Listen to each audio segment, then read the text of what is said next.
So hello and welcome back everyone to this another beautiful wonderful सा video. In today's video we are going to check lesson 13 general meeting. ये notes जो है बहुत ज़्यादा simplified है और मैंने आपको ये नोट्स प्रोवाइड कर देना है। प्रोवाइडेड दैट आप लोगों ने हमारा टेलीग्राम चैनल या फिर व्हाट्सएप चैनल कहीं ना कहीं पे ज्वाइन हो रखे हो तो आपको नोट्स वगैरह मिल जाएगा। ठीक है, सारा लिंक वगैरह जो है डिस्क्रिप्शन के नीचे आपको मिल जाएंगे, कमेंट सेक्शन में मिल जाएंगे, तो you can help your self out on that.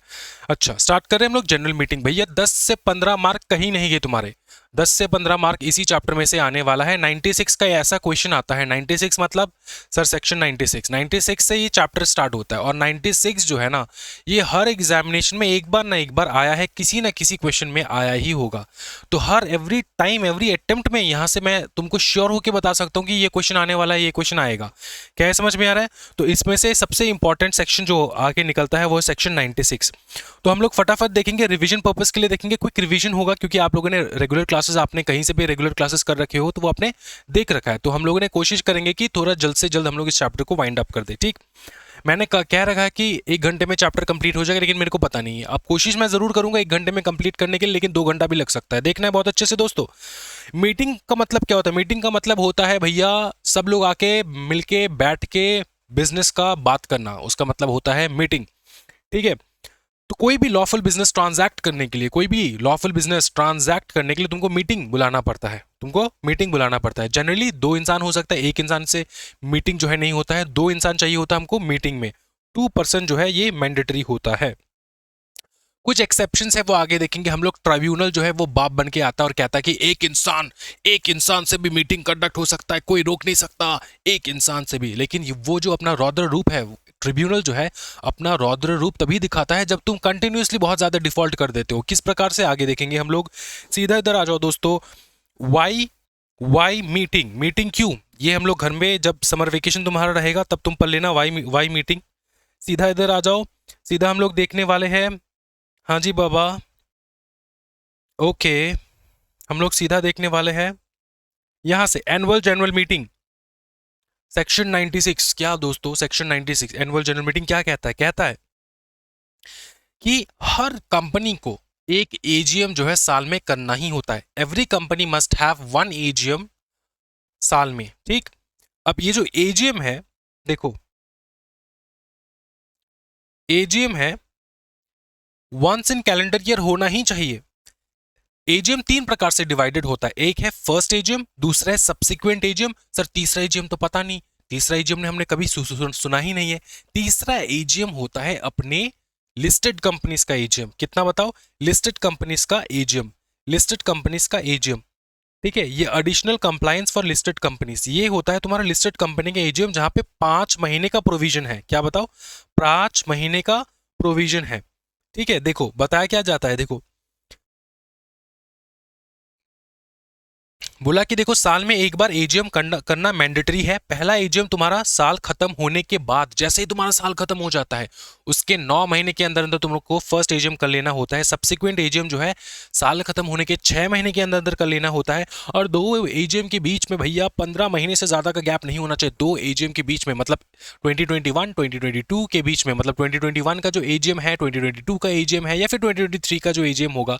तो ये जो सब्सिक्वेंट एजीएम्स है ना, इन सब्सिक्वेंट एजीएम के बीच में 15 महीने के ज्यादा गैप नहीं होना चाहिए। Shall not exceed 15 months. इस बात को तुमको याद रखना है बहुत अच्छे से। सर एग्जामिनेशन में अगर क्वेश्चन में आ गया कि ये डेटा है और बताओ एजीएम सही टाइम पे कंडक्ट हुआ है कि नहीं, हम लोग कैसे करें, तो तुमको 3 चीज आइडेंटिफाई करना है एग्जामिनेशन में। पहला चीज जो आइडेंटिफाई करना है, क्या वो फर्स्ट एजीएम है कि नहीं। फर्स्ट एजीएम है तो 9 मंथ्स और 15 months which ever is earlier होगा। 9 मंथ्स और 15 months which ever is earlier. तुमको डेट मिलेगा ना, डेट तुम कोट करोगे, डेट लिखोगे, ये डेट, ये डेट लिखोगे। जो भी उन्होंने डेट दिया, पकड़ लो उन्होंने एक डेट दिया तुमको, ये डेट दे दिया उन्होंने, बोला कि इस डेट पे उन्होंने कंडक्ट किया है। अब बताओ ये सही कंडक्ट हुआ है कि नहीं। तो तुमको पहले डिटरमाइन करना है कि ये क्या फर्स्ट एजीएम है क्या। अगर फर्स्ट एजीएम है तो 9 महीना, ठीक है 9 महीना है यहाँ पे, तो 9 महीने का क्या कैलकुलेशन होता है? 15 महीने का एक कैलकुलेशन होता है, 9 महीने का एक कैलकुलेशन होता है। ठीक है, यहाँ पे फर्स्ट एजीएम का। तो पहले तुम कैलकुलेट करोगे जो उसका फाइनेंशियल ईयर एंड हुआ उसका 9 महीना तुम कैलकुलेट करोगे। 9 महीना कहाँ पे जाके एंड होता है, समझ में ना, विद इन 9 मंथ्स है ना, तो कहाँ पे जाके एंड होता है। तो 9 महीने का कैलकुलेशन तुम यहाँ पे डालोगे, उसके बाद तुम 15 महीने का कैलकुलेशन यहाँ पे डालोगे, मतलब जो पहला एजीएम था और अब जो एजीएम होगा दोनों के बीच में गैप होगा ना, तो 15 मंथ्स का गैप होगा। तो 15 मंथ्स का गैप होने से कौन सा डेट आके निकलता है वो तुम यहाँ पे ड्रॉप करोगे, ठीक है, यहाँ पे एक ड्रॉप करोगे, यहाँ पे ड्रॉप करोगे, और इन दोनों का विच एवर इज अर्लियर करोगे। जैसे विच एवर इज अर्लियर मिल जाए तो तुमको पता चल जाएगा कि कौन से डेट पे एजीएम होना था। अगर इस डेट के अंदर अंदर ये वाला डेट मैच होता है तो वो ठीक है एजीएम। समझ में आ रहा ना? ये तो तुम तुम्हारे रेगुलर क्लासेस में कर रखे होंगे, अगर नहीं कर रखा है तो टेंशन वाली बात नहीं है, हम लोग प्रैक्टिकल्स करेंगे आगे जाके करेंगे, अभी हम लोग थियोरेटिकल समझने वाले, ठीक है। देखो इसको अच्छे से, पहला एजीएम 9 मंथ्स, सब्सिक्वेंट एजीएम 6 महीना एंड गैप जो है 15 महीने का हो सकता है। अगर तुम्हारा देखो additional compliance for listed company, अगर तुम्हारा लिस्टेड कंपनी है तो टॉप 100 लिस्टेड कंपनीज को बाय मार्केट कैपिटलाइजेशन बताया गया है कि दोस्तों आपको 15 महीने के अंदर अंदर, ना तो 6 महीना, ना तो 6 महीना, ना तो 9 महीना, 15 महीने के अंदर अंदर तुमको एजीएम कंडक्ट करवा लेना होगा 110%। क्या ये समझ में आ रहा है? अच्छा, तुमको और एक तुम्हारे ऊपर रेगुलेशन लगता है, वह है वन वे लाइव वेबकास्ट। अगर तुम इतने बड़े कंपनी हो, मतलब 100 टॉप 100 जितने भी लिस्टेड कंपनीज है उनमें से टॉप 100 में आता है तुम्हारा नाम, ठीक है। और टॉप 100 कैसे निकलता है सर? क्या एग्जामिनेशन देना होता है? नहीं, टॉप 100 निकलता है by on the basis of market capitalization. तुम्हारा मार्केट कैपिटलाइजेशन कैलकुलेट करने के बाद जो भी टॉप 100 निकलता है उनको क्या क्या प्रोविजंस फॉलो करने हैं? पहला प्रोविजन ये फॉलो करना है कि उनको 5 महीने के अंदर उनको मीटिंग कंडक्ट कर लेना होगा एजीएम। जैसे साल खत्म होता है, साल खत्म होने के बाद ही एजीएम होता है।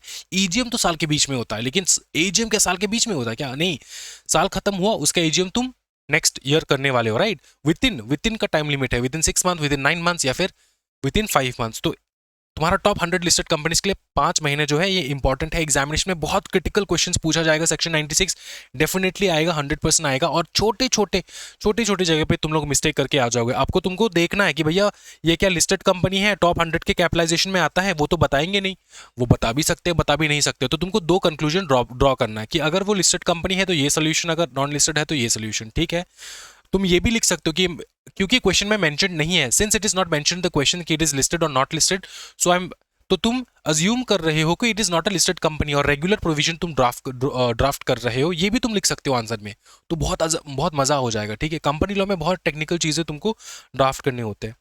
क्या ये समझ में आ रहा है? वन वे लाइव वेबकास्ट का मतलब क्या होता है? मतलब है वीडियो कॉन्फ्रेंसिंग के थ्रू में वो लोग दिखाएंगे कि क्या मीटिंग हो रहा है, मीटिंग में क्या हो रहा है, सब लोग देखेंगे। क्या ये समझ में आ रहा है? वन वे लाइव वेबकास्ट चलेगा। चलो आगे देखो। उसके बाद देखो सिंपल एग्जाम्पशन निकल के आता है हमारे 1% कंपनी के लिए। जिस कंपनी में सिर्फ एक ही इंसान बैठा है, एक ही बंदा बैठा है, 1% कंपनी, वो किस बात का एजीएम करेगा दोस्तों? एजीएम में किसको बुलाएगा वो? क्योंकि मेंबर ही एक है।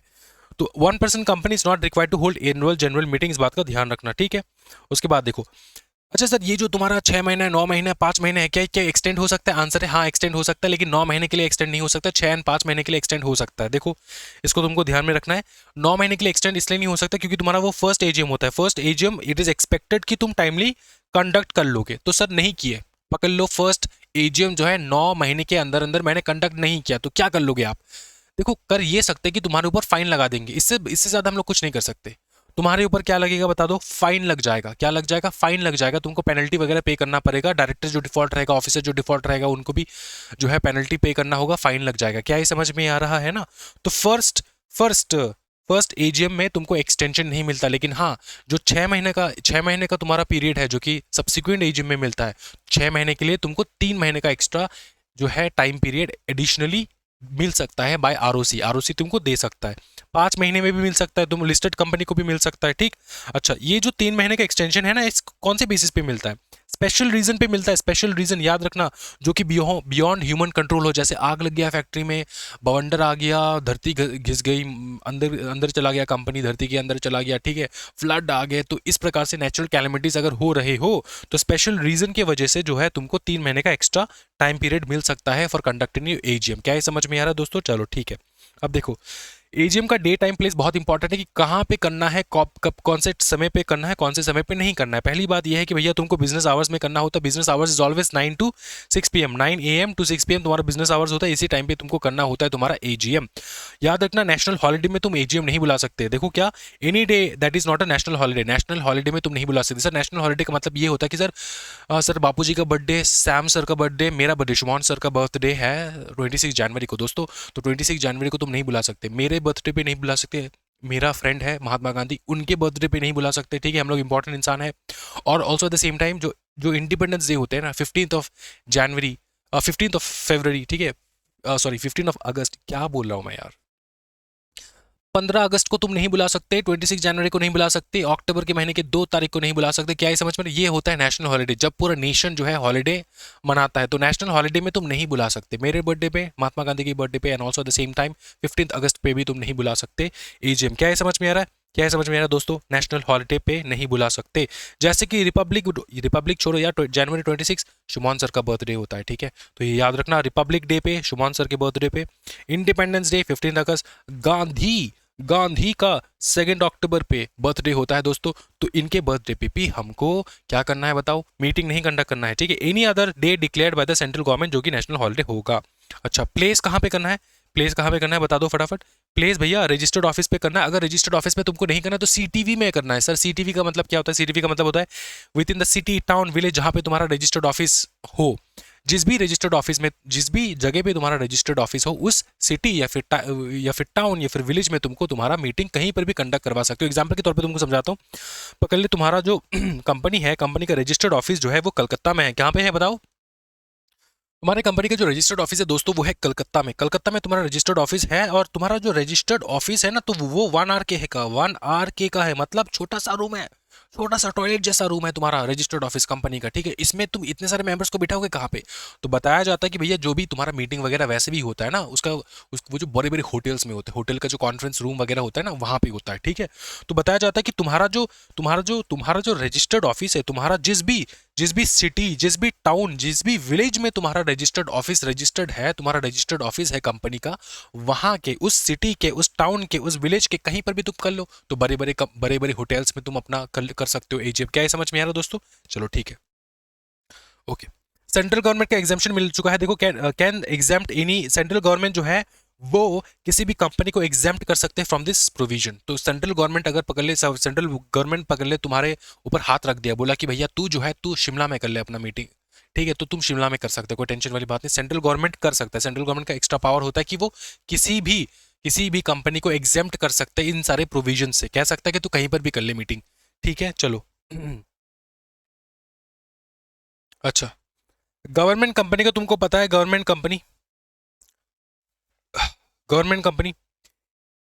at registered office or within the same city, town or village, or at any other place with central government approval। Central government ने अगर अप्रूवल दे दिया कि कहीं और पे कर लो तो कर लो, कोई टेंशन वाली बात नहीं है। सेक्शन 8 कंपनी अनलिस्टेड कंपनी के लिए अलग अलग है। देखो सेक्शन 8 कंपनी कहा जाता है कि देखो, time, date and place decided by the board, जो बोर्ड डिसाइड करता है उसके अकॉर्डिंग होता है। Considering directions from the general meeting, considering directions from the general meeting का मतलब ये होता है कि जो मेंबर्स होते हैं ना सेक्शन 8 कंपनी के, वो लोग कहते हैं कि कहाँ पे करना है मीटिंग, उसके अकॉर्डिंग बोर्ड जो है डिसाइड करता है, ठीक। अनलिस्टेड कंपनी के लिए may be held at any place in India if all members gets consent in writing और बाय इलेक्ट्रॉनिक मोड। सारे मेंबर्स ने अगर कंसेंट दे दिया कि थाईलैंड में करा लो, तो तुम लोग अपना मीटिंग थाईलैंड में भी करा सकते हो, कोई टेंशन वाली बात नहीं। ये किन के लिए है? ये है अनलिस्टेड कंपनीज के लिए। याद रखना, लिस्टेड कंपनीज के लिए हमेशा बहुत स्ट्रिक्ट रेगुलेशंस रहता है। तो लिस्टेड कंपनी जो, ये 3 कंपनी जो है इनको छूट है, लेकिन जो लिस्टेड कंपनी होता है ना, उनको तो भैया यहीं पे करना है तुमको, तुम्हारे रजिस्टर्ड ऑफिस में करना है, या तो रजिस्टर्ड ऑफिस में कर लो, या तो तुम तुम्हारा रजिस्टर्ड ऑफिस जहाँ पे सिटी, टाउन, विलेज, सीटीवी में कर सकते हो तुम, कोई टेंशन वाली बात नहीं है फिर, ठीक है। पेनल्टी कितना लग सकता है? 1,000 का एंड 5,000 पर डे का पेनल्टी लग सकता है। मतलब मेजियम तुम कंडक्ट नहीं किए, अगले 5 दिन हो गया, तो एवरी डे का तुमको 5,000 का फाइन लगेगा। देखो 5,000 का फाइन लगेगा, और 1 लाख तक का फाइन लग सकता है। अब बहुत सारे बच्चे सोचेंगे सर इतना छोटा फाइन, एजीएम नहीं बुला रहे सर, इतना छोटा फाइन क्यों? बात ऐसा होता है ना, यहाँ पे सिर्फ पनिशमेंट यहाँ पे नहीं रुकता, पनिशमेंट रुकता है सेक्शन 96 में। सेक्शन 96 में पनिशमेंट नहीं रुकता, पनिशमेंट तुम्हारा लेकर जाएगा सेक्शन 98 तक, ठीक है। 98 तक जाएगा पनिशमेंट। कहाँ गया, कहाँ गया सेक्शन 98, कहाँ गया?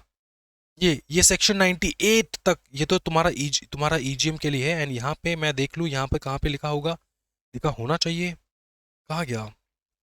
ये 97 एंड 98, ठीक। 97 पनिशमेंट सिर्फ ये नहीं है कि 1,05,000 पर डे, पनिशमेंट बहुत बड़ा है, तुमको सोचना है। ये तो छोटा मोटा पनिशमेंट है। पनिशमेंट क्या है पता है? अगर तुम एजीएम नहीं बुला रहे हो, अगर तुम एजीएम नहीं बुला रहे हो, तो तुम्हारे कंपनी का कोई डायरेक्टर, कोई भी मेंबर, या तो ट्रिब्यूनल अपने आप ही सुओ मोटो मीटिंग बुला सकते हैं।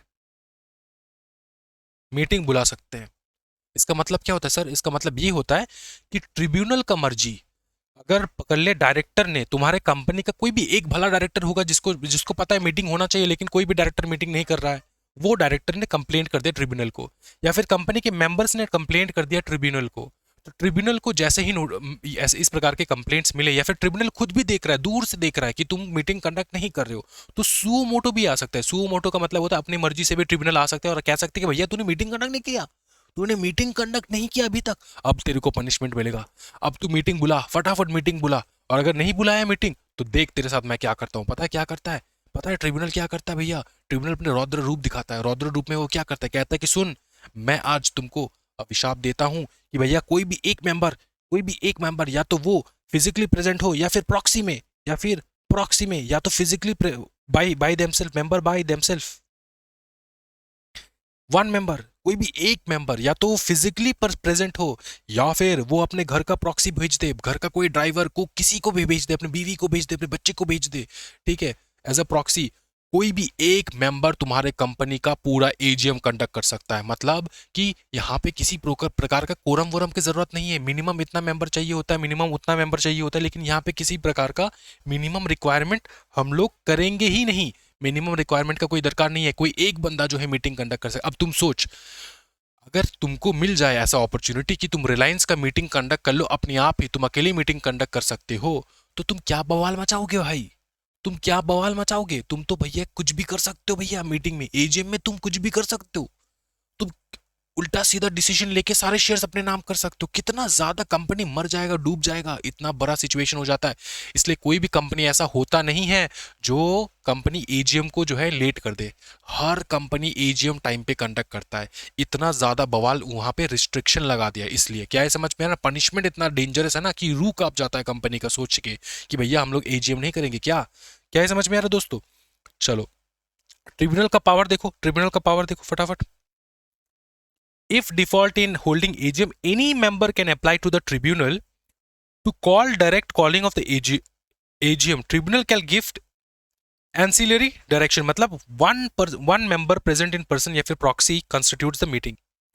ठीक है, अब यहाँ पे तीन चीज आएगा, याद रखना, यहाँ पे लिखा नहीं है लेकिन मैं तुमको बता देता हूँ। तीन चीज आएगा। एक तो मेंबर अप्लाई कर सकता है एजीएम के लिए, दूसरा डायरेक्टर भी अप्लाई कर सकता है। मैं यहाँ पे तुमको बता रहा हूँ, याद रखना, दिमाग में घुसा के लेकर जाओ एग्जामिनेशन में। डायरेक्टर जो है वो भी अप्लाई कर सकता है, कोई भी एक भला डायरेक्टर अप्लाई कर दिया, या फिर ट्रिब्यूनल सुओ मोटो। ठीक, क्या समझ में? तीन जो है ये अप्लाई कर सकते। किन को अप्लाई करेगा दोस्तों? अप्लाई करेगा ट्रिब्यूनल को। ट्रिब्यूनल क्या करेगा? ट्रिब्यूनल ऑर्डर दे सकता है टू कॉल और direct calling of the meeting, one member present in person proxy constitute the meeting, one member present in person proxy constitute the meeting. ये समझ में आ रहा है कितना बवाल है? यहाँ पे प्रोविजन लिख रखा है, यहाँ पे एक इंसान या फिर उसका प्रॉक्सी भी मीटिंग कर सकता है। चलो ठीक है, सीधा इधर आ जाओ। देखो, कोई भी वैलिड मीटिंग कंडक्ट होने में एग्जामिनेशन में क्वेश्चन बनता है, वैलिड मीटिंग कैसे होता है? वैलिड मीटिंग होने में तुमको तीन चीज चाहिए होता है, properly convened, properly constituted, properly conducted. याद रखना, प्रॉपर्ली कन्वीन्ड का मतलब होता है नोटिस, तुम प्रॉपर्ली बुलाते रहो लोगों को, नोटिस होता है क्या? Proper notice. फिर प्रॉपर्ली कंस्टिट्यूटेड तभी होता है जब प्रॉपर कोरम आता है, जब प्रॉपर चेयरमैन बैठता है, जब प्रॉपर कोरम आता है। लास्ट में प्रॉपरली कंडक्टेड मतलब तुमने वैलिड ट्रांजैक्शंस किया, प्रॉपर चीज जो है तुमने किया है मीटिंग में, ऐसे नहीं उल्टा सीधा काम नहीं कर दिया, तभी जाके कोई मीटिंग जो है प्रॉपरली वैलिड कहलाता है। अगर तुमने पकड़ लो नोटिस जिसको देना था तुम नोटिस नहीं दे पाए, समझ में, तो मीटिंग जो है वो इनवैलिड हो सकता है। ठीक, उसके बाद प्रॉपर कोरम जो है वो भी आता है। प्रॉपर कोरम मतलब मिनिमम नंबर ऑफ मेंबर्स नहीं है लेकिन फिर भी तुमने मीटिंग कंडक्ट कर लिया, तो यहां पर भी तुमको क्या, तुम्हारा मीटिंग जो है इनवैलिड हो सकता है। ठीक है, अच्छा ठीक है। और लास्ट में वैलिड बिजनेस ट्रांजैक्शन, जो तुमने ट्रांजैक्शन पास किया वो वैलिड ही नहीं था मीटिंग में। ठीक है, मीटिंग बुलाया जरूर लेकिन ट्रांजैक्शन, उल्टा सीधा ट्रांजैक्शन तुमने पास किया जो वैलिड नहीं है, तो उस प्रकार की मीटिंग को वैलिड नहीं कहा जा सकता। ठीक है, तो convening of a valid general meeting, याद रखना ये तीन कंडीशंस होंगे, तीन प्रकार के केस लॉ है, तुमको याद कर लेना है। प्रॉपर नोटिस का केस लॉ है तुम्हारा, served in the manner specified, Ganesh commercial company limited versus Arun Kumar Mohta, याद रखना। प्रॉपर कोरम का minimum number of members present होना चाहिए। Presiding over the meeting chairman वो बैठना चाहिए, सेक्शन 104। वैलिड मीटिंग मतलब resolutions properly moved past and voting conducted, voting अगर इम्प्रॉपर हो, सही प्रकार से वोटिंग नहीं हो रहा तो किसी प्रकार का मीटिंग तुम्हारा। फिर आता है हमारा एक्स्ट्रा ऑर्डिनरी जनरल मीटिंग। दोस्तों एक्स्ट्रा ऑर्डिनरी जनरल मीटिंग का मतलब होता है कि भैया कभी भी तुम मीटिंग बुला सकते हो, कभी भी। ये साल में एक बार का कोई रिक्वायरमेंट नहीं है, कोई भी ऐसा नहीं है, 6 महीना 9 महीना ऐसा कुछ नहीं है, कभी भी तुम बुला सकते हो, कभी भी तुम बुला सकते हो। लेकिन यहाँ पे सिर्फ एक बहुत बड़ा डिफरेंस है।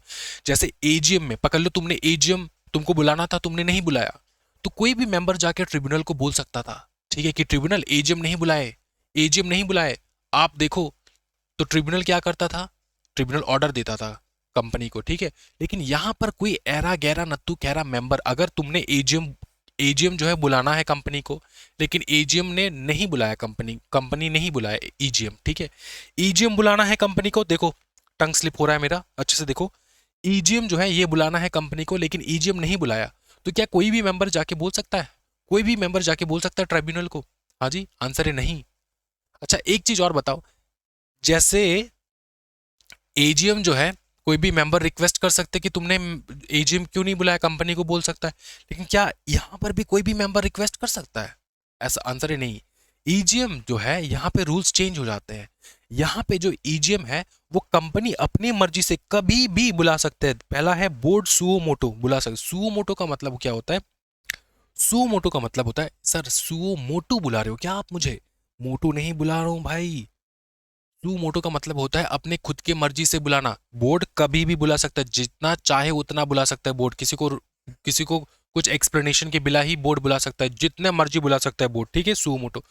दूसरा होता है जो मेंबर जिसके पास 1/10 वाला पावर हो, मतलब बाहुबली पावर, 1/10 वाला पावर। देखो मेंबर बुला सकते हैं, लेकिन उनके पास 1/10 वाला पावर होना चाहिए। 1/10 वाला क्या कंपनी में क्या है? कंपनी में या तो शेयर होगा या तो वोट होगा। तो तुम्हारे पास कंपनी के पास जितना भी पेड अप शेयर कैपिटल है उसका 1/10 शेयर कैपिटल तुम्हारे पास है, या फिर कंपनी के पास जितना वोटिंग पावर है उसका 1/10 वोटिंग पावर तुम्हारे पास है। तो ये वाले members 1/10 of the paid up share capital तुम्हारे पास है, या फिर 1/10 ऑफ द वोटिंग पावर तुम्हारे पास है। अब बहुत सारे कंपनीज ऐसे हैं जो शेयर कैपिटल वाले कंपनीज नहीं होते हैं। क्या बताओ? शेयर कैपिटल वाले कंपनीज नहीं होते हैं। तो वहां पे क्या होता है? वहां पे वोटिंग पावर होता है। तो तुम्हारे पास 1/10 वाला है। अच्छा 1/10 को तुम लेमन टर्म्स में, इजी लैंग्वेज में बताओ तो 10%, मतलब 100% में से 10% जो है तुम्हारे पास वोटिंग पावर है, या फिर कंपनी में जितना भी पेड अप शेयर कैपिटल है उसका 10% तुम्हारे पास है। अब ये नेसेसरी नहीं है कि सिर्फ एक ही इंसान के पास पूरा का पूरा होना चाहिए, ग्रुप में हो सकता है। जितने भी ग्रुप में मेंबर्स आ सकते हैं एक साथ आने के बाद वो लोग अप्लाई कर सकते हैं फॉर ईजीएम। ईजीएम अगर नहीं बुला रहा है कंपनी तो वो सारे रिक्वेस्ट कर सकते हैं, लेकिन प्रोवाइडेड दैट तुम्हारे पास तुम्हारे पूरा जो टोटल गैंग है, तुम्हारे पूरे गैंग के पास 10% से ज्यादा, 1/10 से ज्यादा या तो वोटिंग पावर होना चाहिए, या तो तुम्हारा क्या होना चाहिए बताओ? शेयर कैपिटल होना चाहिए। क्या ये समझ में आ रहा है दोस्तों? कोई टेंशन वाली बात नहीं है। ओके देखो ये समझ में आ चुका है, ठीक है। अब एक चीज मैं तुमको बता देता हूं। अगर अगर तुम्हारा बोर्ड ने मीटिंग बुलाया तो वो पोस्टपोन, वो तो वो एडजर्न हो सकता है। आंसर है यस, एडजर्न भी हो सकता है, ठीक है। बोर्ड ने अगर बुलाया तो बोर्ड एडजर्न भी कर सकता है, मतलब आज कंडक्ट किसी कारणवश नहीं हो रहा है, दूसरे दिन करेंगे हम लोग, ठीक है। वो पोस्टपोन नहीं होता। पोस्टपोन क्यों नहीं होता? क्योंकि मीटिंग कंडक्ट करने के टाइम ही मीटिंग को एडजर्न किया जाता है। मीटिंग एडजर्न तभी होता है जब मीटिंग ऑन प्रोसेस चल रहा हो। मीटिंग कंडक्ट करने से पहले अगर तुम कर रहे हो तो वो पोस्टपोन्ड होता है। एडजर्न मतलब अभी मीटिंग चल रहा है, कंप्लीट नहीं हो पाया, दूसरे दिन फिर से करेंगे। समझ में आ रहा है? तो किसी भी कारणवश हो सकता है, दंगा दंगा हो गया, दंगा फसाद हो गया तो एडजर्न कर दिए मीटिंग। समझ में आ रहा है? मीटिंग में दंगा फसाद हो गया तो एडजर्न कर दी मीटिंग, ठीक। लेकिन अगर अगर तुम्हारा रिक्वेशनिस्ट ने बुलाया, रिक्वेशनिस्ट मतलब मेंबर्स ने रिक्वेस्ट किया, बोर्ड बोर्ड बोर्ड सुनना, बोर्ड सुनना, मीटिंग मीटिंग बुला ले, बोर्ड मीटिंग बुला ले, कुछ काम है मीटिंग बुला ले, ठीक है। तो मीटिंग बुलाया, किसने बुलाया? बोर्ड ने मीटिंग बुलाया क्योंकि मेंबर्स ने रिक्वेस्ट किया। अगर वहां पे कोरम ना आए, कोरम मतलब मिनिमम नंबर ऑफ मेंबर्स ना आ पाए, ठीक है। पकड़ ले मेरा कोचिंग इंस्टीट्यूट है, तू मेरा मेंबर है, ठीक है। तूने बोला सर 5 बजे हमको रिवीजन करवा दो, 5 बजे मुझको रिवीजन करवा दो, तो मैं 5 बजे तुमको रिवीजन करने 5 बजे मेरे ऑफिस खुल के बैठा हूँ। तुम लोगों ने कहीं पर कोई एक बंदा नहीं आया, मिनिमम नंबर ऑफ मेंबर्स जो आना था वो नहीं आया। तुम्हारे रिक्वेस्ट में मैं आया 5 बजे, लेकिन तुम नहीं आ पाए। इसी प्रकार से मेंबर्स के रिक्वेस्ट पे बोर्ड ने ईजीएम बुलाया, लेकिन कोई आया ही नहीं। मिनिमम नंबर ऑफ मेंबर्स जो चाहिए होता है वो नहीं आया, तो वो मीटिंग कभी पोस्टपोन नहीं होता, वो कैंसिल हो जाता है। कभी भी पोस्टपोन मतलब इतना हिम्मत तुम्हारा कि तुमने मुझको बुलाया, मैं 5 बजे कोचिंग सेंटर खोल के बैठा हूँ और तुम आ नहीं पाए, तुम नहीं आए तो मैं क्या कर दूंगा, कैंसिल कर दूंगा पूरा का पूरा बैच, नहीं करवाऊंगा मैं फ्री में मैराथन, नहीं करवाऊंगा। समझ में आ रहा है? तो इस प्रकार से होता है कि जो मेंबर्स ने अगर बुलाया, रिक्वेस्ट किया, लेकिन फिर भी वो नहीं आए तो वो मीटिंग जो है वो कैंसिल होता है, ना कि पोस्टपोन, याद रखना। अच्छा देखो प्रोसीजर, देखो टाइम पीरियड देख लो मीटिंग कैसे कंडक्ट होगा। सॉरी, जिस दिन बोर्ड को वैलिड रिक्वेशन मिल गया, मतलब 1/10 वाले मेंबर्स ने अप्लाई कर दिया बोर्ड को, 1/10 वाले मेंबर्स ने अप्लाई कर दिया बोर्ड को, जिस दिन बोर्ड को वैलिड रिक्वेजिशन मिल गया कि हाँ जो है आप लोग मीटिंग कंडक्ट करो, रिक्वेस्ट मिल गया, वहां से 21 डेज के अंदर अंदर बोर्ड प्रोसीड करेगा मीटिंग को बुलाने के लिए। 21 डेज का समय है बोर्ड के पास कि वो मीटिंग बुलाएगा। ये नोटिस का पीरियड नहीं है, मैं फिर से बता रहा हूं, तुमको समझा रहा हूं। 21 डेज नोटिस में है, लेकिन वो नोटिस वाला नहीं है। ये 21 डेज जो है ये है कि 20 जिस दिन तुमको रिक्वेस्ट मिला उसके 21 उसके बाद तुम्हारे पास 21 डेज है, तुम मीटिंग बुलाओ। कौन बुलाएगा? Board. Proceed to call the meeting within 21 days of receiving the valid requisition. ठीक है, सो दैट, इसको पढ़ना है, इसको पढ़ने का स्टाइल है दोस्तों, कैसे पढ़ोगे? Board must proceed to call the meeting within 21 days so that, ठीक है, the meeting can be held within 45 days, 45 days, ठीक है, विद इन 45 डेज, 3 मंथ्स का एक साथ पढ़ना है। If the meeting is not called within 45 days then the members among themselves can call the meeting within 3 months. ये 3 एक साथ पढ़ना है, ठीक है, जो मैंने बोला ये लिख भी सकते हो तुम, ठीक।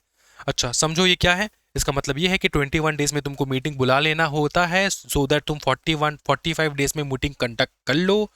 The meeting must be held within 45 days, जिस दिन तुमको रिक्वेस्ट मिला 21 डेज के अंदर तुम रिक्वेस्ट के 21 डेज के अंदर अंदर तुम मीटिंग को बुलाओगे सो दैट 45 डेज में मीटिंग कंडक्ट हो जाए। अगर नहीं हो पाया, time period for requisition to call the meeting, meeting must be held within 3 months from the date of the requisition. अब ये कौन बुलाएगा? रिक्वेशनिस्ट खुद, रिक्वेशनिस्ट खुद, मतलब वो 1/10 वाले मेंबर्स यहाँ पे खुद बुला लेंगे मीटिंग 3 महीने के अंदर अंदर। अच्छा ये 3 महीना 45 डेज 21 डेज कहाँ से काउंट हो रहा है? जिस दिन तुमने रिक्वेस्ट किया, कंपनी को रिक्वेस्ट भेजा, रिटर्न रिक्वेस्ट भेजोगे ना तुम, ऐसे तो तुम बोलोगे नहीं, रिटर्न रिक्वेस्ट सब लोग का सिग्नेचर होगा, वहां से काउंट होता है, ठीक है। या तो कंपनी बुला ले, कंपनी अगर नहीं बुला रहा है इस डेट के अंदर अंदर तो रिक्वेशनिस्ट जो है इस डेट के अंदर अंदर खुद ब खुद मीटिंग बुला लेगा। मीटिंग में जितना खर्चा होगा वो पहले तो रिक्वेशनिस्ट बेयर करेंगे, उसके बाद जो है कंपनी से खर्चा लेकर रिक्वेशनिस्ट को दे दिया जाएगा। क्या भी समझ में आ रहा है तुमको? कोई टेंशन वाली बात नहीं, बहुत ज्यादा बवाल हो रहा है सर, आगे बढ़ो, ठीक है। देखो फटाफट, if board fails to call the meeting within 21 days and holds it within 45 days, अगर फेल हो गया 21 डेज में मीटिंग नहीं बुलाया, 45 डेज में मीटिंग नहीं कंडक्ट कर पाया, तो क्या करेगा? 3 महीने के अंदर अंदर रिक्वेशनिस्ट खुद जो है मीटिंग बुलाएगा। अच्छा उसके बाद देखो, रीइंबर्समेंट ऑफ एक्सपेंसेस बहुत इंपॉर्टेंट है, एग्जामिनेशन में आया है, तुमको मैंने पहले ही बताया था। कंपनी रीइंबर्स कर देगा जितना भी खर्चा तुम्हारा मीटिंग करने में गया, तो कंपनी के पास ये प्रेशर रहेगा कि कंपनी वो रीइंबर्स कर दे। किसको रीइंबर्स करेगा? जो भी जिसने भी मीटिंग बुलाया, मेंबर्स जिनने भी खर्चा किया समोसा का। अब देखो मीटिंग बुला रहे हो तो समोसा तो वो चाहिए होगा ना, ये सब खर्चा जो है, चेयर वगैरह चाहिए होगा ना बैठने के लिए, तो ये जो भाड़े भाड़े पे तुम लेकर आओगे ना, इसका खर्चा कंपनी रियम्बर्स कर देगा, ठीक। अच्छा देखो, if quorum not present within half an hour meeting stands cancelled, ये रिक्वेशनिस्ट का है जो मैंने तुमको बताया था। सुबह 5 बजे मैं आके बैठा हूँ, आधा घंटा हो गया, अभी तक तुम नहीं आ पाए, तो आधा घंटा मैं वेट करूंगा।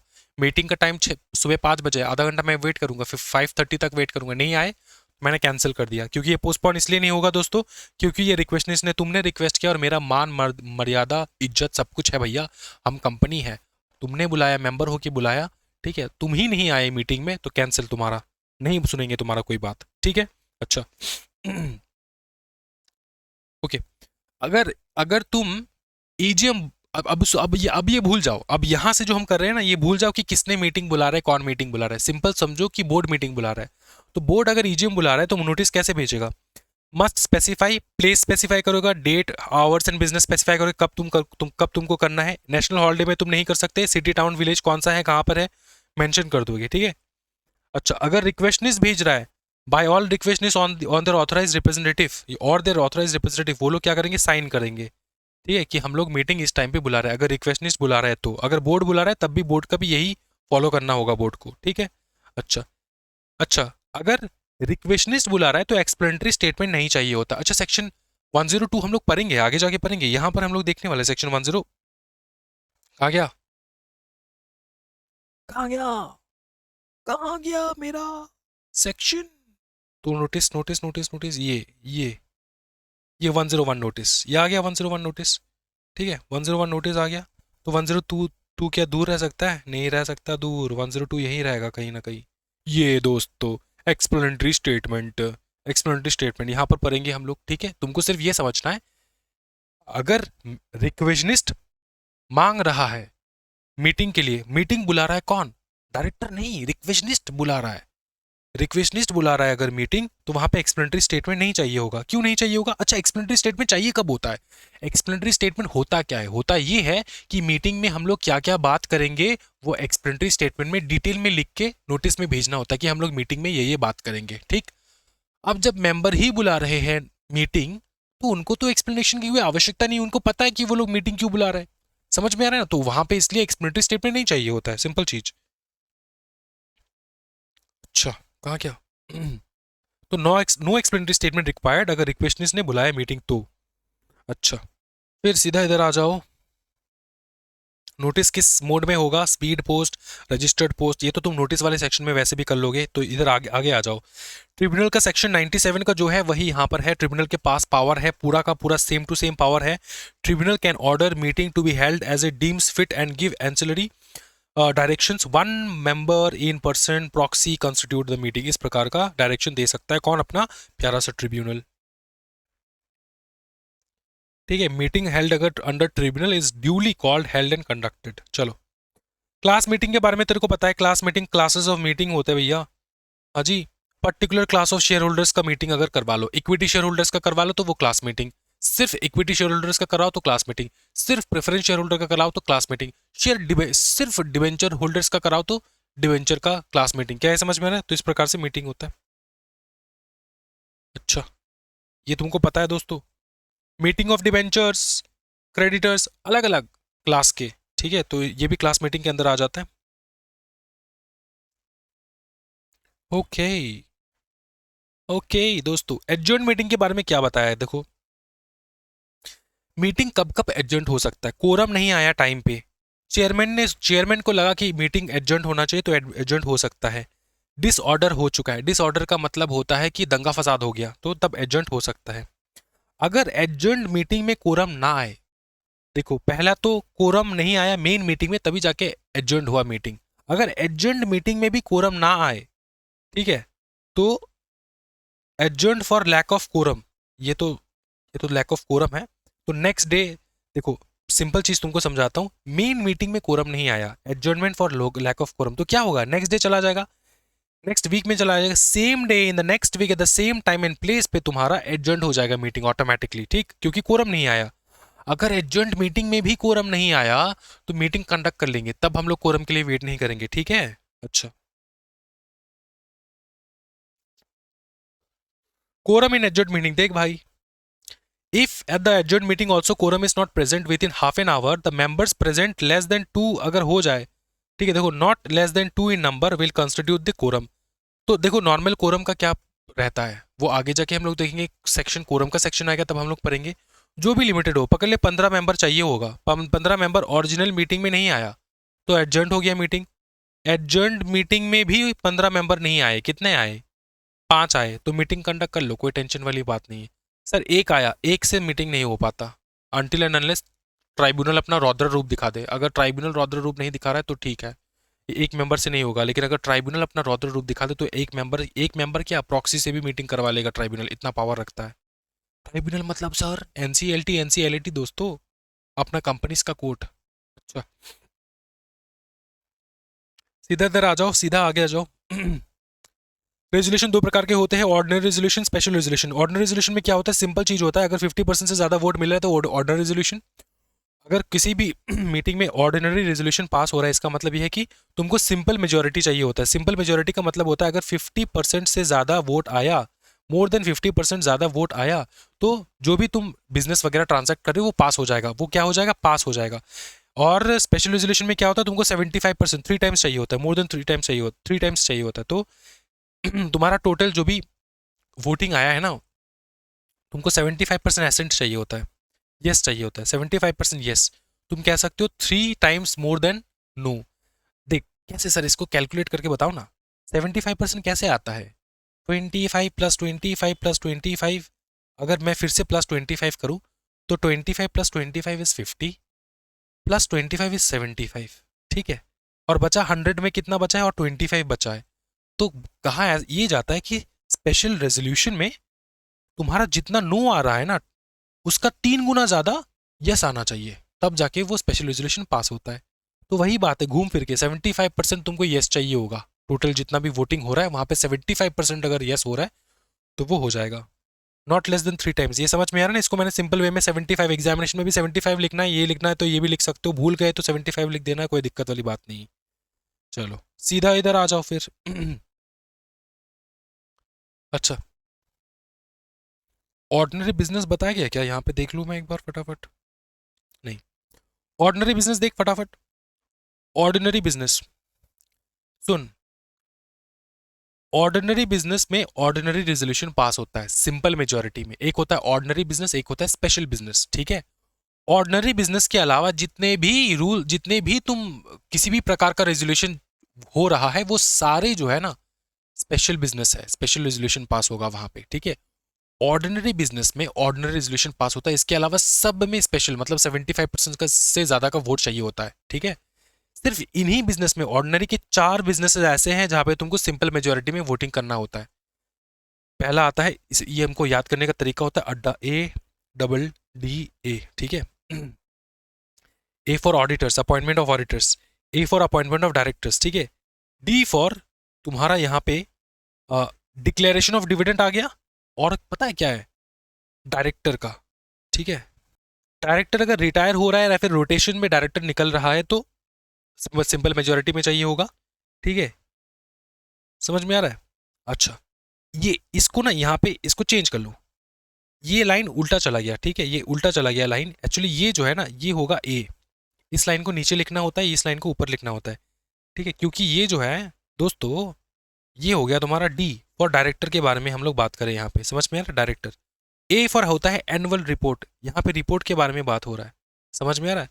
तो आप याद कर सकते हो इन चारों को अड्डा से, ADD A for appointment of auditors, declaration of dividend. फिर ये जो डी है, ADD अड्डा होता है नॉर्मली, तो डी ऊपर आएगा, ए नीचे आएगा। डी से जो होता है तुम्हारा डायरेक्टर का रिटायरमेंट होना या फिर रोटेशन होना, एंड ए से होता है financial statement and annual report, इनका कंसिडरेशन। इन टाइम पे तुमको सिंपल मेजोरिटी चाहिए होता है, बाकी सब जगह पे 75% का वोटिंग चाहिए होता है। आगे बढ़ो सर, आगे बढ़ो, टाइम टाइम वेस्ट नहीं करना है सर। एक कंसेप्ट आता है दोस्तों स्पेशल नोटिस का, सेक्शन 115 याद कर लेना है। स्पेशल नोटिस कब दिया जाता है? स्पेशल नोटिस, स्पेशली बात तो ये कौन देता है? ये मेंबर देता है, सुनो। Who can give special notice? ये स्पेशल नोटिस जो है मेंबर देता है कंपनी को।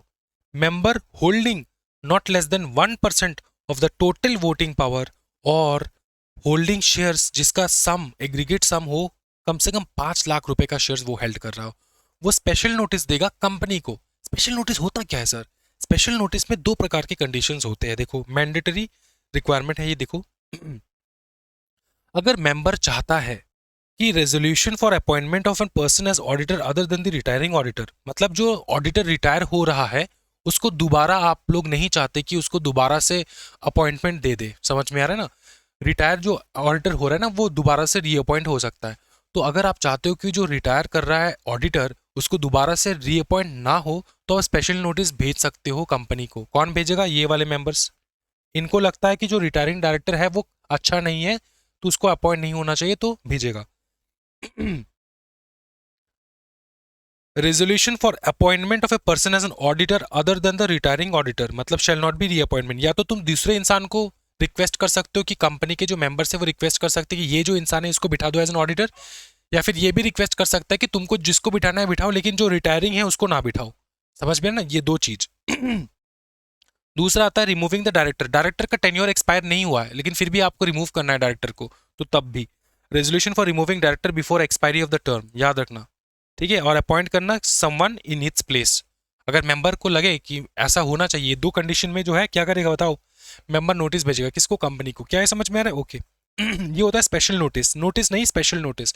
नोटिस कंपनी भेजता है मेंबर्स को, स्पेशल नोटिस जो है वो तुम्हारा मेंबर जो है वो कंपनी को भेजेगा। अच्छा, special notice and shorter notice में बहुत डिफरेंस है, याद रखना।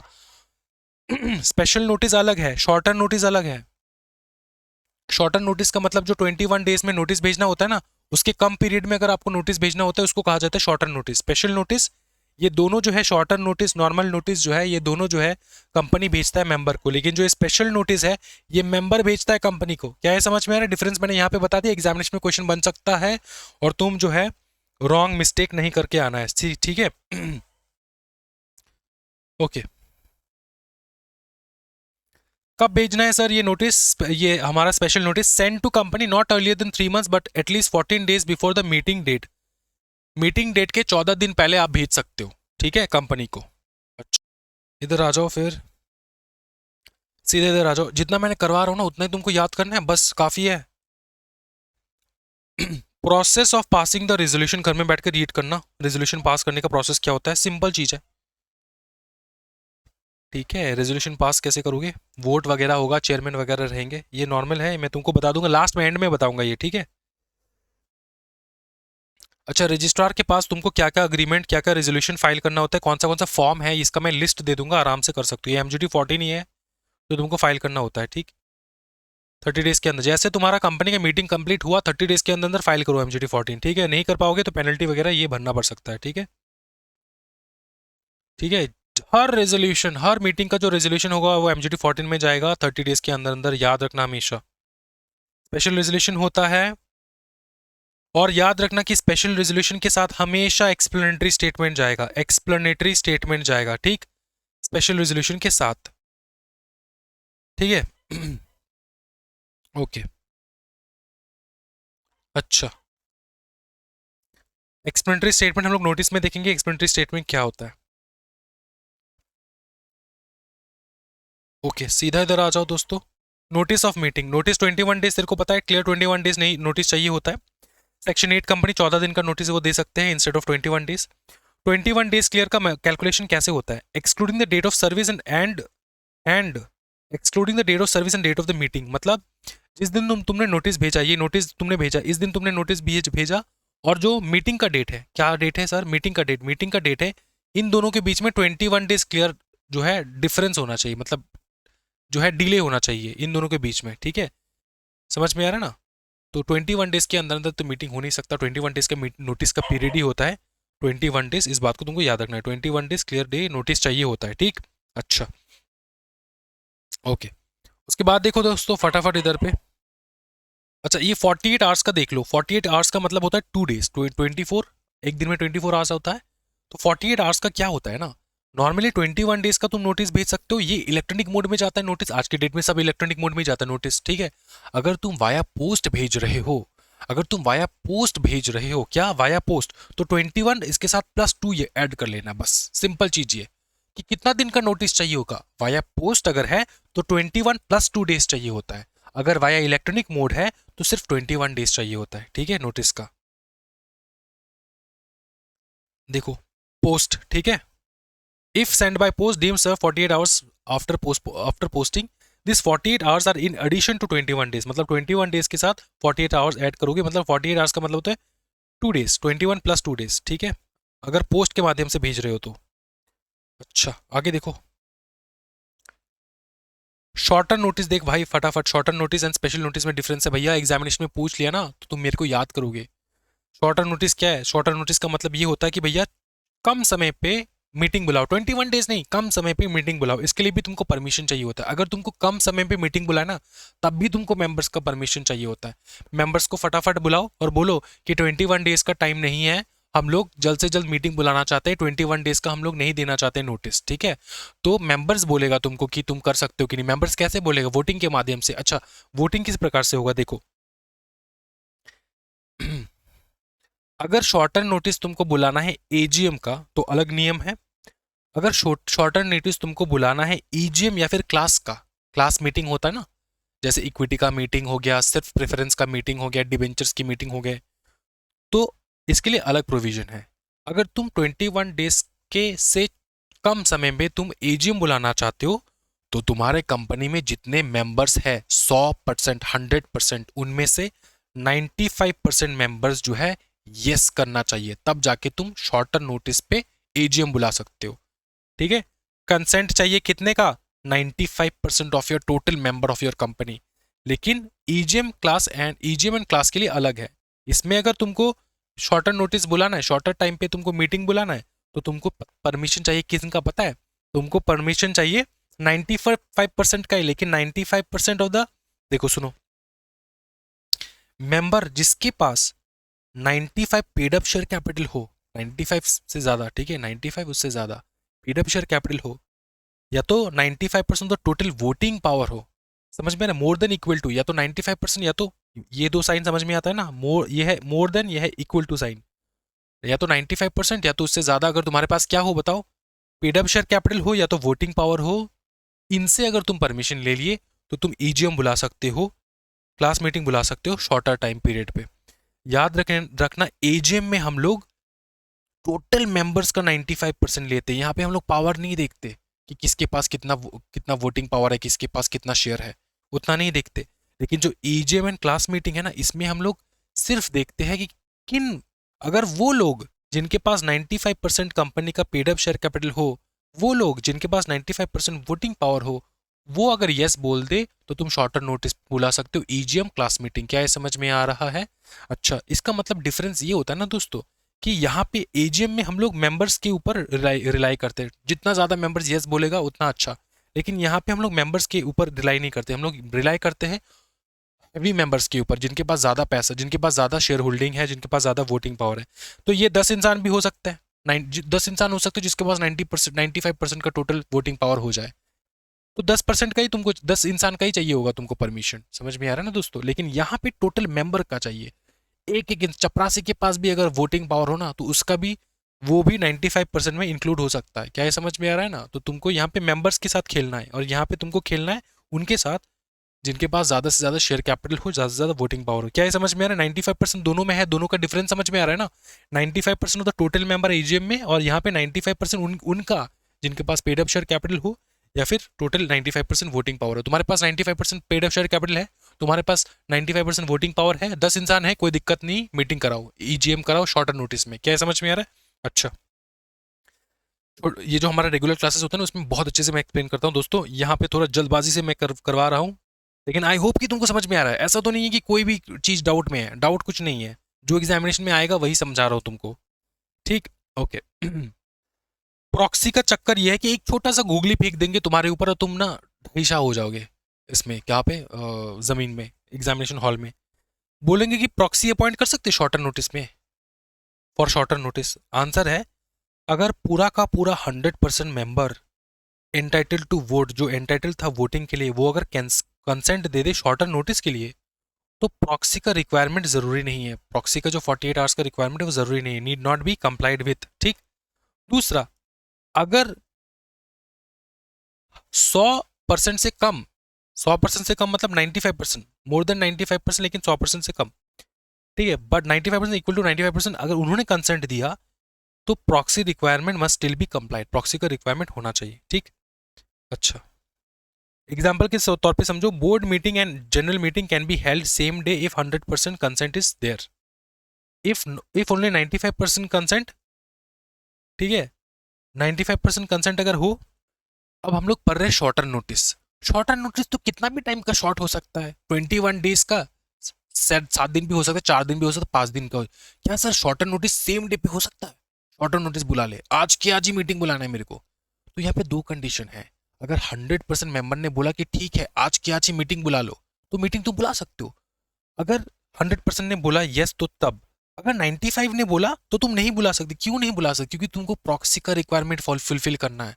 तुमको 48 आवर्स मतलब 2 दिन का, तो कम से कम 2 दिन के बाद ही तुमको मीटिंग करना होगा। शॉर्टर नोटिस भी तुमको बुलाना है ना, तब भी तुमको 2 दिन के बाद बुलाना होगा। क्यों? क्योंकि तुमको शॉर्टर नोटिस, तुमको प्रॉक्सी का रूल जो है ना वो फॉलो करना है, क्योंकि प्रॉक्सी को अपॉइंट करने के लिए 48 आवर्स चाहिए होता है मिनिमम, ठीक है ना? तो वो वाला समझ में आ रहा है ना दोस्तों? ये बहुत ज़्यादा एडवांस लेवल का क्वेश्चन है, बहुत रेयर है आना, लेकिन फिर भी आ सकता है। अगर डाउट है तो पूछ लेना कमेंट सेक्शन में, मेरे को पूछ के कॉल करके रात के 1 बजे भी पूछ सकते हो कि सर बता दो ना, समझाओ ना सर, वो क्या कह रहे थे आप, बहुत मज़ा आ रहा था सर। ठीक है, इधर आ जाओ फिर। Okay, now place of meeting वगैरह सेम चीज़ होता है, इसको हम लोग बार बार रीड नहीं करेंगे। ठीक है, अच्छा ये हम लोग क्या देख रहे थे, शॉर्टर नोटिस। हाँ, प्लेस ऑफ मीटिंग वगैरह सेम होते हैं। प्रॉक्सी क्लोज तेरे को पता है दोस्तों, प्रॉक्सी का जैसे आया जाएगा प्रॉक्सी वहीं से कर लेंगे। 101 नोटिस आ गया दोस्तों। नोटिस किस किस को भेजोगे, हर मेंबर को भेजोगे जो एलिजिबल होगा, ऑडिटर को भेजोगे, डायरेक्टर को भेजोगे। ठीक है, ओके। फिर देखो, जब मैं ये मेंबर कह रहा हूं ना, मतलब जिसको वोट करने का अधिकार है उसको तो तुम भेजोगे, तो अलग से प्रेफरेंस शेयर पढ़ने का कोई सेंस नहीं बनता यहां से अलग से मैं तुमको कराऊं। अगर प्रेफरेंस शेयर का कोई बात हो रहा है मीटिंग में तो प्रेफरेंस शेयर को तुम बुलाओगे, तो उनको तो नोटिस तुम भेजोगे ही ना, वो तो कॉमन सेंस है। ठीक, वरना तो क्लास मीटिंग हो जाएगा। अच्छा, सबको भेजोगे दोस्तों, जो भी एंटाइटल्ड है सबको भेजोगे। ठीक है, अब देखो मेन आता है यहाँ पे non non receipt of meeting. यहाँ पे बहुत डाउट होता है, एग्जामिनेशन में बहुत फेमस क्वेश्चंस बने हैं, मतलब इतना फेमस, मतलब बिग बी से ज़्यादा फेमस क्वेश्चंस बने एग्जामिनेशन में, अमिताभ बच्चन से ज़्यादा फेमस क्वेश्चंस बने एग्जामिनेशन में। इस टॉपिक के ऊपर बताया जाता है कि देखो, कि जो नोटिस है ना, मैं डायरेक्टर को देना भूल गया, नोटिस पकड़ ले, या तो मैं किसी एलिजिबल मेंबर को भूल गया नोटिस देना, तो क्या कर सकते हैं सर, भूल गया और मीटिंग कंडक्ट हो गया दोस्तों, लेकिन नोटिस नहीं भेजा, तो क्या हो सकता है। देखो, तुमको लगता होगा कि तुमको नोटिस नहीं भेजा, इसलिए मीटिंग जो है, अब हम लोगों ने पढ़ा है कि नोटिस प्रॉपरली भेजोगे, प्रॉपरली एक मीटिंग को कन्वीन होने में क्या क्या चीज चाहिए होता है, नोटिस चाहिए होता है, मेन चीज नोटिस कोरम चाहिए होता है, एंड प्रॉपरली कन्वीन होना चाहिए वो पूरा मीटिंग। ठीक, अगर तुमने कोरम नहीं आया तो एडजर्न हो जाता है, और अगर अगर तुम्हारा नोटिस नहीं गया तो मीटिंग जो है वो प्रॉपरली कंडक्ट हो ही नहीं सकता, मीटिंग कैंसिल हो, मीटिंग जो है इनवैलिड हो सकता है। लेकिन सुनो, बात ऐसा होता है ना कि अगर किसी को एक्सीडेंटली हम लोग मिस कर दे, क्या बताओ, एक्सीडेंटली ओमिशन हो जाए, तो मीटिंग कैंसिल नहीं हो सकता।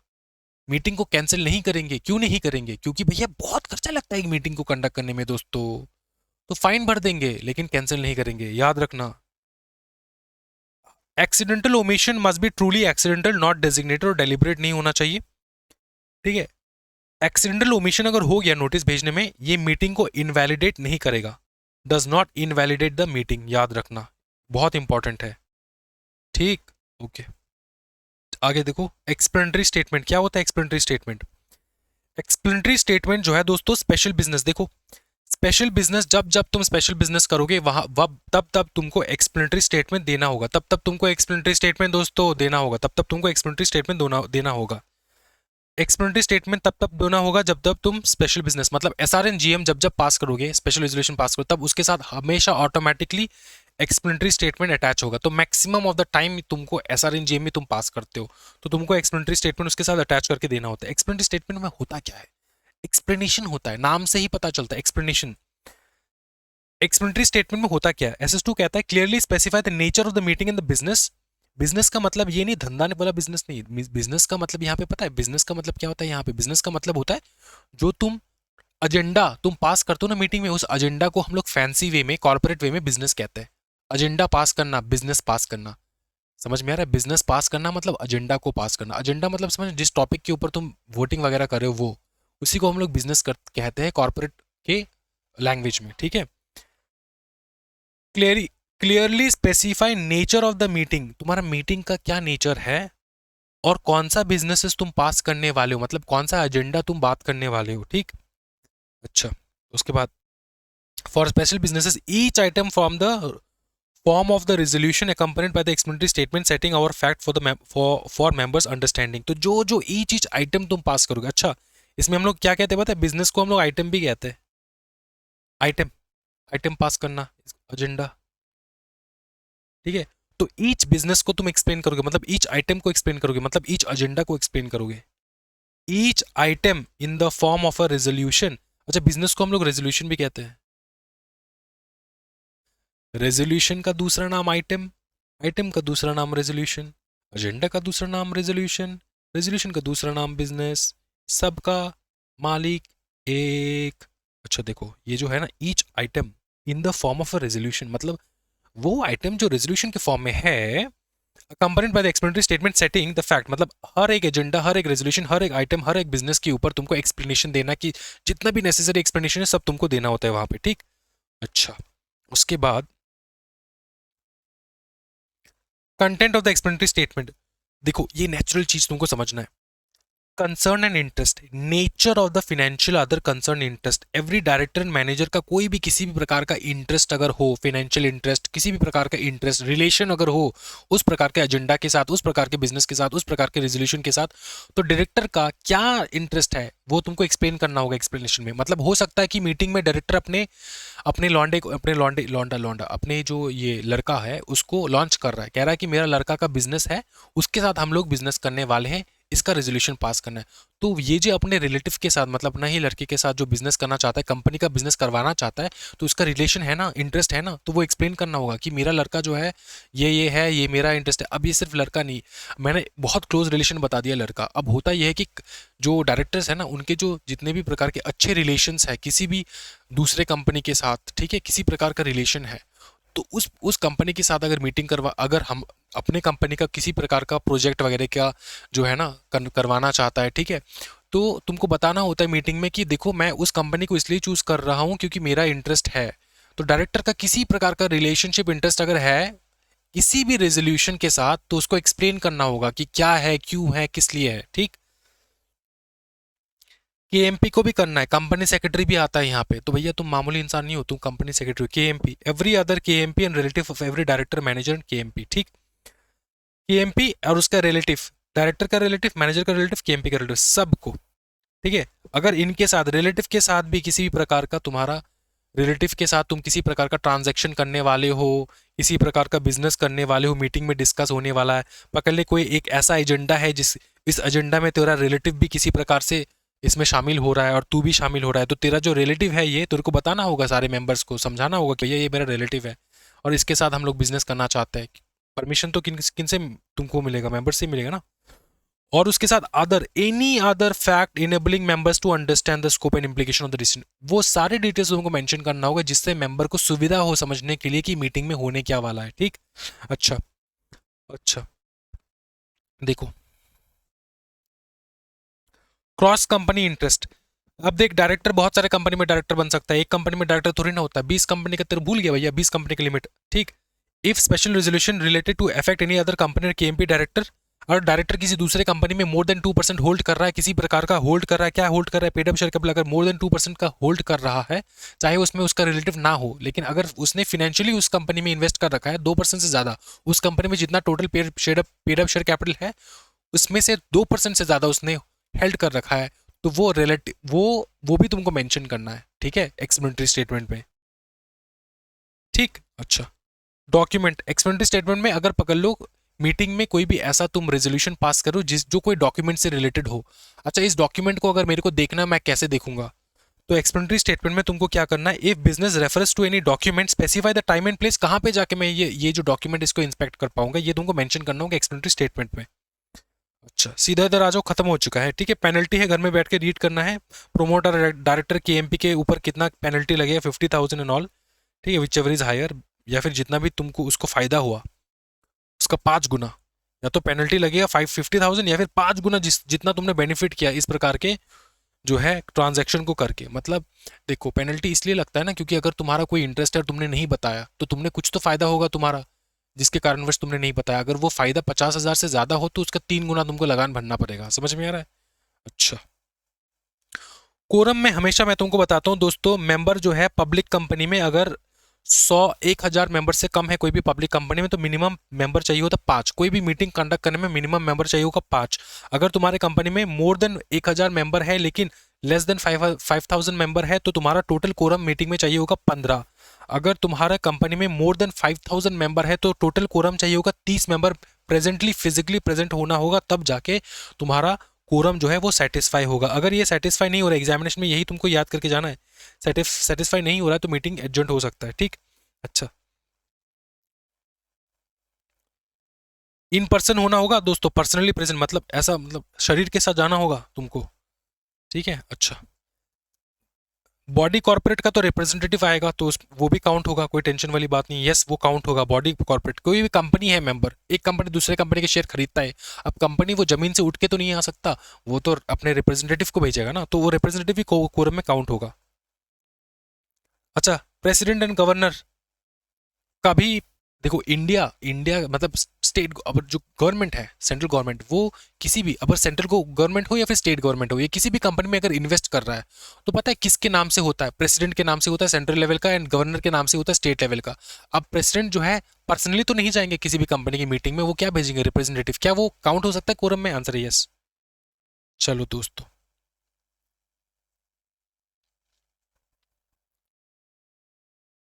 देखो एक कंसेप्ट होता है ई वोटिंग का।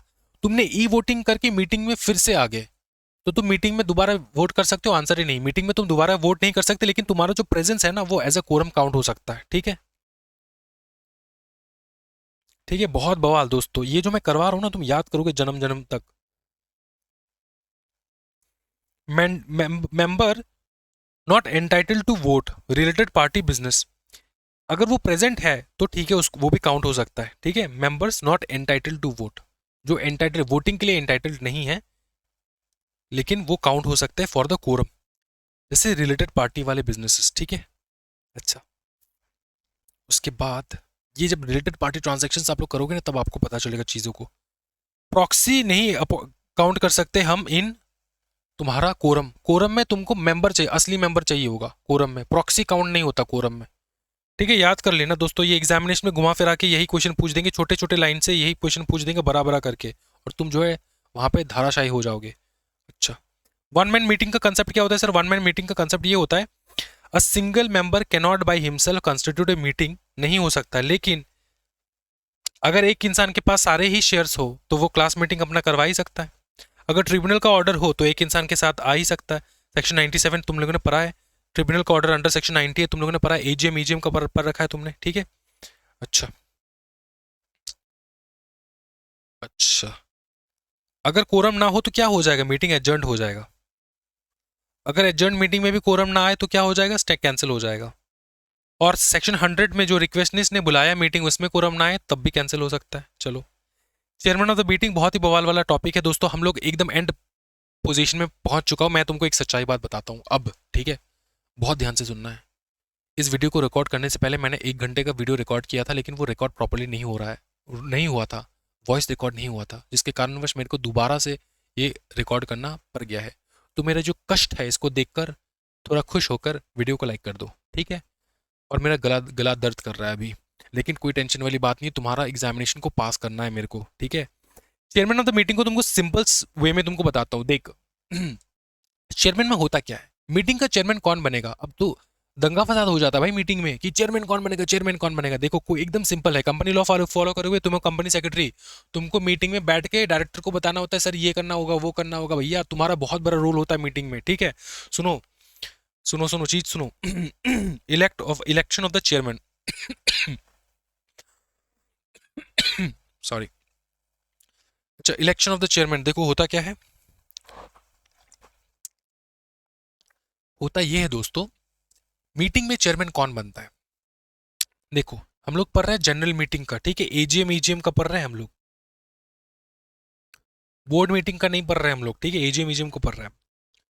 जो बोर्ड मीटिंग का चेयरमैन होता है ना, चेयरमैन मतलब बोर्ड का चेयरमैन होता है, बोर्ड मीटिंग का नहीं कहूंगा मैं सीधा, अभी ऑब्वियसली जो चेयरमैन होगा बोर्ड का, वही बोर्ड मीटिंग का चेयरमैन होता है नॉर्मली। अब सुनो, जो बोर्ड का चेयरमैन होता है ना, वही जनरल मीटिंग का चेयरमैन होगा, वही जनरल मीटिंग का चेयरमैन बनता है ठीक। अब सुन, अगर जो बोर्ड मीटिंग का चेयरमैन, जो बोर्ड का चेयरमैन है, वो अगर जनरल मीटिंग का चेयरमैन ना बनना चाहे, वो कह दिया कि मैं नहीं बनना चाहता हूं, या फिर 15 मिनट हो गया, 15 मिनट हो गया मीटिंग को कंडक्ट किए हुए, फिर भी वो नहीं आ रहा है, कौन नहीं आ रहा है? चेयरमैन नहीं आ रहा है, जो बोर्ड का चेयरमैन है वही नहीं आ रहा है, ऑटोमेटिकली वही चेयरमैन बनता है, लेकिन वो नहीं आ रहा है। या तो उसने कह दिया कि मैं नहीं बनना चाहता, देख ये कह दिया नहीं बनना चाहता, या तो 15 मिनट गुजर चुका है मीटिंग का, वो नहीं आया, तो पता है कौन बनता है? डायरेक्टर। डायरेक्टर अपने ही बीच में इलेक्ट करता है किसी भी एक इंसान को मीटिंग में चेयरमैन बनने के लिए। डायरेक्टर अब किसके ऊपर आ गया? डायरेक्टर के ऊपर। अब डायरेक्टर, कोई भी डायरेक्टर मीटिंग में चेयरमैन नहीं बनना चाहता। अगर कोई भी डायरेक्टर मीटिंग में चेयरमैन नहीं बनना चाहता, या फिर 15 मिनट हो चुका है, कोई भी डायरेक्टर आया नहीं मीटिंग में, मीटिंग पकड़ ले 9 बजे से था, 9 बजे मीटिंग था, 15 मिनट हो चुका है, कोई डायरेक्टर ही नहीं आया, या फिर आया है लेकिन वो बनना नहीं चाहते, ठीक है, तो नेक्स्ट पता है किसके पास जाता है? सोचो किसके पास जाएगा? मेंबर के पास। मेंबर के पास जाएगा, ठीक है, मेंबर के पास अधिकार रहेगा। लेकिन हम लोग प्रोविजन से अभी थोड़ा देखेंगे, उसके बाद हम लोग मेंबर्स पूरा लिस्ट मैं तुमको कराऊंगा। देखो देखो चेयरमैन ऑफ द बोर्ड, जो बोर्ड का चेयरमैन होता है, यूजुअली टेक्स द चेयर, ठीक है, वही चेयरमैन बनता है मीटिंग का। अगर वो एब्सेंस हो जाए या फिर वो अनविलिंग हो, मतलब वो बता दे कि मैं नहीं बनना चाहता, या फिर एब्सेंट हो गया, board chairman not present, 15 minute हो चुका है नहीं आया, ठीक है, या फिर अनविलिंग टू एक्ट, तो फिर इसके बाद किसके पास जाएगा? डायरेक्टर के पास। No director designated then directors present, ठीक है, इलेक्ट वन अमॉन्ग देमसेल्फ, ठीक है ना। तो चेयरमैन के बाद कोई डायरेक्टर को आपने डेजिग्नेट नहीं किया, तो डायरेक्टर अपने बीच में ही किसी को इलेक्ट कर देगा। लेकिन देखो ये सेकंड स्टेप में मैंने तुमको बताया था, लेकिन डायरेक्टर 15 मिनट हो चुका है, कोई डायरेक्टर आया ही नहीं। If no director present, meeting में कोई डायरेक्टर आया ही नहीं, ठीक है, या फिर आया है लेकिन अनविलिंग है, कह रहा है कि मेरे को चेयरमैन नहीं बनना है मीटिंग का, फिर जाएगा मेंबर्स के पास। Members present elect one on show of hand, ठीक है, शो ऑफ हैंड, जब तक कि ना पोल आ जाए। ये यहां पर भी इंटरेस्टिंग है, सुनो। अब जो मेंबर्स रहेंगे ना मीटिंग में, वो लोग इलेक्ट करेंगे अपने बीच में। कैसे इलेक्ट करेंगे? सबसे पहले शो ऑफ हैंड से इलेक्ट करेंगे, शो ऑफ हैंड। लेकिन किसी ने अगर बोल दिया, शो ऑफ हैंड तो तेरे को पता है ना, हाथ ऊपर करके इलेक्ट करना, मैक्सिमम जिसने हाथ ऊपर किया, जिसके भी फेवर में जाए वो चेयरमैन बन जाएगा, ठीक। अब किसी ने अगर बोल दिया कि नहीं, शो ऑफ हैंड नहीं, पोल कराओ, तो पहले तो शो ऑफ हैंड से जो भी चेयरमैन कंडक्ट होगा, वो चेयरमैन तब तक बनेगा जब तक पोल से चेयरमैन नहीं बन जाता, ठीक है ना। चेयरमैन तो बन गया शो ऑफ हैंड से, लेकिन बनने के बाद मेंबर को सेटिस्फाई नहीं हुआ, कोई भी मेंबर कह दिया कि भैया पोल से कराओ, तो वो चेयरमैन बन के रहेगा जब तक पोल पूरा कंडक्ट ना हो जाए। पोल का रिजल्ट जब आएगा, पोल का मतलब वो नहीं होता जो बार डांसर वाला पोल होता है, वो नहीं दोस्तों, भाई तेरे को मैं क्या पढ़ाऊं यार, कंपनी लॉ यार, वो बार डांसर वाला पोल नहीं दोस्तों। ये पोल का मतलब होता है पेपर में वोटिंग करना। पोल के माध्यम से अगर वोटिंग, जब वोटिंग हो जाए, तब जो बंदा इलेक्ट होगा ना एज ए चेयरमैन, वो कंटिन्यू करेगा पूरा मीटिंग एंड तक, ठीक। और जो पहले शो ऑफ हैंड से मीटिंग चेयरमैन बना, वो जब तक कि ना ये वाला पोल से बना हुआ चेयरमैन आ जाए, तब तक वो कंटिन्यू करेगा, ठीक। अब देख अच्छा, पोल के बारे में ना लिखा नहीं है दोस्तों, चालाक है यार, लेकिन मैंने तुमको समझा दिया है। Elect one on show of hand, show of hand से होता है, लेकिन पोल से तेरे तेरे को पोल का मैंने समझा दिया। पोल तो एग्जामिनेशन में लिख के आ पाएगा, कोई टेंशन वाली बात तो नहीं है, पोल का तेरे को याद आ चुका है। अच्छा ड्यूटी क्या है? प्रॉपरली कंस्टिट्यूटेड होना चाहिए, फेयर होना चाहिए, इंश्योर की जो नोटिस में जो भी तुमने बिजनेस भेजा, मैंने तुमको बताया ना एजेंडा, ठीक है, बिजनेस सब एक ही होता है, जो भी तुमने नोटिस में बिजनेस भेजा। अब तुम सोचोगे जो बंदा जिसको कंपनी लॉ नहीं आता वो क्या सोचेगा, नोटिस में कौन बिजनेस बेचता है भाई, कौन सा बिजनेस बेच दिया नोटिस में, कौन सा धंधा बेच दिया बिजनेस में, भैया दो धंधा नहीं होता, ये आइटम होता है सर, कौन सा आइटम। कितना मस्त है ना यार, ये सारे ये जो हमारे लैंग्वेज है कितना मस्त है यार, नॉर्मल लोगों को ना पगला कर देगा। बिजनेस मतलब एजेंडा, नोटिस में जो भी एजेंडा तुमने मेंशन किया, उसी के बेसिस पे तुमको मीटिंग को कंडक्ट करना होता है। उसके अलावा किसी भी प्रकार का वोटिंग वगैरह अलाउड नहीं है, याद रखना, चेयरमैन का ड्यूटी है ये। अच्छा, सबको फेयर अपॉर्चुनिटी मिलेगा मीटिंग से पहले, वोटिंग से पहले जो है ऑब्जेक्टिव वगैरह जो है एक्सप्लेनेशन होगा यहाँ पे। अच्छा, अगर चेयरमैन का किसी भी प्रकार का इंटरेस्ट हो, तो चेयरमैन जो है वो रेजोल्यूशन प्रपोज नहीं करेगा, ठीक है। shall not conduct proceeding for that item if interested interest conduct proceeding for that item to a designated director or member। अब पकड़ ले कोई ऐसा आइटम है जिस आइटम से रिलेटेड चेयरमैन का कोई रिलेशन हो, उस आइटम से रिलेटेड, उस एजेंडा से रिलेटेड, तो चेयरमैन जो है ना उस एजेंडा को कंटिन्यू नहीं कर सकता। चेयरमैन क्या करेगा, उस पर्टिकुलर एजेंडा को एग्जीक्यूट करने के लिए किसी दूसरे मेंबर को अपॉइंट कर देगा, बोलेगा तू कर, क्योंकि मेरा ये इंटरेस्ट यहाँ पे क्लैश होगा इसलिए मैं नहीं कर सकता, तू कर। समझ में आ रहा ना, ये वाला ये बहुत ही रेयर है, अगर एग्जामिनेशन में आ गया तो आ गया। तो तुम हमारे सी एस एग्जाम स्क्वाड के मतलब जो स्टूडेंट्स देख रहे हैं ना, बेहतरीन बच्चे, वो जाकर कह सकते हैं भैया मेरे को पता है ये वाला चीज़, सर ने पढ़ाया था एग्जामिनेशन से पहले ये वाला चीज, ठीक। ओके, उसके बाद देखो चेयरमैन रिज्यूम करेगा चेयर आफ्टर दैट आइटम, जैसे वो आइटम कंप्लीट हो जाए, क्योंकि उसका इंटरेस्ट क्लैश हो रहा था तो वो नहीं करेगा, किसी दूसरे को अपॉइंट कर देगा, ठीक है। जैसे वो आइटम कंप्लीट हो जाए बाकी के आइटम के लिए वो चेयरमैन दोबारा जो पहला चेयरमैन था वो बन जाएगा, ठीक है, कंटिन्यू करेगा वो। अच्छा, statutory auditor and secretary auditor, company में दो ऑडिटर होते हैं दोस्तों, एक होता है सेक्रेटरी ऑडिटर जो होता है तुम्हारा कंपनी सेक्रेटरी, दूसरा होता है हमारा प्यारा सा स्टैट्यूटरी ऑडिटर जो होता है हमारा हमारा चार्टर्ड अकाउंटेंट। तो इनको प्रेजेंट होना बहुत इंपॉर्टेंट है, ठीक है। ओके, प्रॉक्सी बहुत बेहतरीन, इसका मैंने वो क्यूट सा ना वीडियो बनाया है, बहुत अच्छा, जाना एक बार चेक करना हमारे चैनल के उसको शॉर्ट के सेक्शन को, मजा आ जाएगा तुमको, प्रॉक्सी का तुमको देखना है, ठीक। अच्छा प्रॉक्सी का मैं सिंपल सिंपल फटाफट करा दूंगा। देखो प्रॉक्सी का ऐसा होता है ना, किसी भी मेंबर के पास अगर वोटिंग राइट है तो वो प्रॉक्सी अपॉइंट कर सकते हैं। प्रॉक्सी का मतलब ये होता है कि अगर तुम बिजी हो गए ना, तुम किसी दूसरे इंसान को भेज देना वोटिंग के लिए, ठीक है ना, ये होता है प्रॉक्सी। अब सुनना, प्रॉक्सी जो है ना, प्रॉक्सी का, अब देखो अगर मेंबर खुद जा रहा है वोटिंग के लिए मीटिंग में तो उसका अलग वैल्यू है, लेकिन अगर तुम किसी दूसरे को प्रॉक्सी को भेज रहे हो, तुम्हारे जगह किसी दूसरे इंसान को भेज रहे हो, तो उसका वैल्यू कम हो जाता है, उसका जो राइट है वो कम हो जाएगा, ठीक है।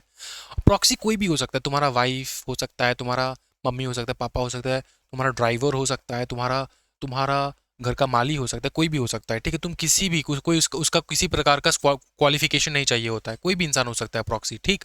अच्छा सुनो अच्छा, कौन अपॉइंट कर सकता है? जिसके पास वोट करने का अधिकार है वो, वोटिंग एट ए मीटिंग। अच्छा, कोई एक इंसान एक ही प्रॉक्सी को अपॉइंट कर सकता है, ठीक। अच्छा, प्रॉक्सी ना बहुत सारे ऐसे होते हैं ना जो प्रॉक्सी का बिजनेस करते हैं, प्रॉक्सी का बिजनेस करते हैं मतलब कोई एक प्रॉक्सी जो है ना वो बहुत सारे मेंबर्स के बिहाफ पे जाके वोट कर सकता है, ठीक। अब सुनो चीज, कोई एक प्रॉक्सी जो है ये मैक्सिमम 50 मेंबर का प्रॉक्सी बन सकता है, ठीक है। उसका बिजनेस, उसका धंधा ही है प्रॉक्सी वाला, वो उसी वही यही चीज करता है वो सारा जिंदगी भर। तो जो इंसान है वो 50 मेंबर का क्या बन सकता है बता दो फटाफट, 50 मेंबर का वो क्या बन सकता है बता दो फटाफट, 50 मेंबर का वो प्रॉक्सी बन सकता है एक टाइम पे, ठीक। इसके ऊपर भी एक रिस्ट्रिक्शन है, ये जो 50 मेंबर है ना, इनके पास 10% से ज्यादा share capital, paid up share capital नहीं होना चाहिए, ठीक है। अब 10% का पेड अप शेयर कैपिटल सबसे बड़ा होता है, तो कोई भी प्रॉक्सी को अगर उसको डिसाइड करना है वो कितने मेंबर्स का, कोई भी एक इंसान है पकड़ ले प्रॉक्सी है, उसको डिसाइड करना है कि उसको कितने मेंबर का क्या बनना है, प्रॉक्सी बनना है, तो वो क्या सोचेगा सबसे पहले, क्या सोचेगा एग्जामिनेशन में, एग्जामिनेशन में वो तो नॉर्मल लाइफ में सोचेगा, सोचेगा कि जो मेंबर है उसके पास 10% का पेड अप शेयर कैपिटल, उसका पेड अप शेयर कैपिटल कितना है। अगर किसी एक इंसान के पास 10%, कंपनी का पूरा पेड अप शेयर कैपिटल का 10% है, तो प्रॉक्सी भैया सिर्फ एक ही इंसान का प्रॉक्सी बन सकता है, याद रखना, ठीक। अगर इसका प्रॉक्सी वो बनना चाहे तो, क्योंकि इसके पास बहुत ज़्यादा पेड अप शेयर कैपिटल है, 10% का पेड अप शेयर कैपिटल है, तो सिर्फ एक ही इंसान का प्रॉक्सी बन सकता है, ठीक है। अगर पकड़ ले 10% paid up share capital distributed है among 60 members, among 60 members 60 members का, 60 मेंबर्स के पास 10% पेड अप शेयर कैपिटल है, तो क्या कोई भी एक इंसान, कोई भी जो प्रॉक्सी है वो 60 मेंबर का प्रॉक्सी बन सकता है? आंसर नहीं, इसके पास भी लिमिट है, कितने मेंबर्स का बन सकता है।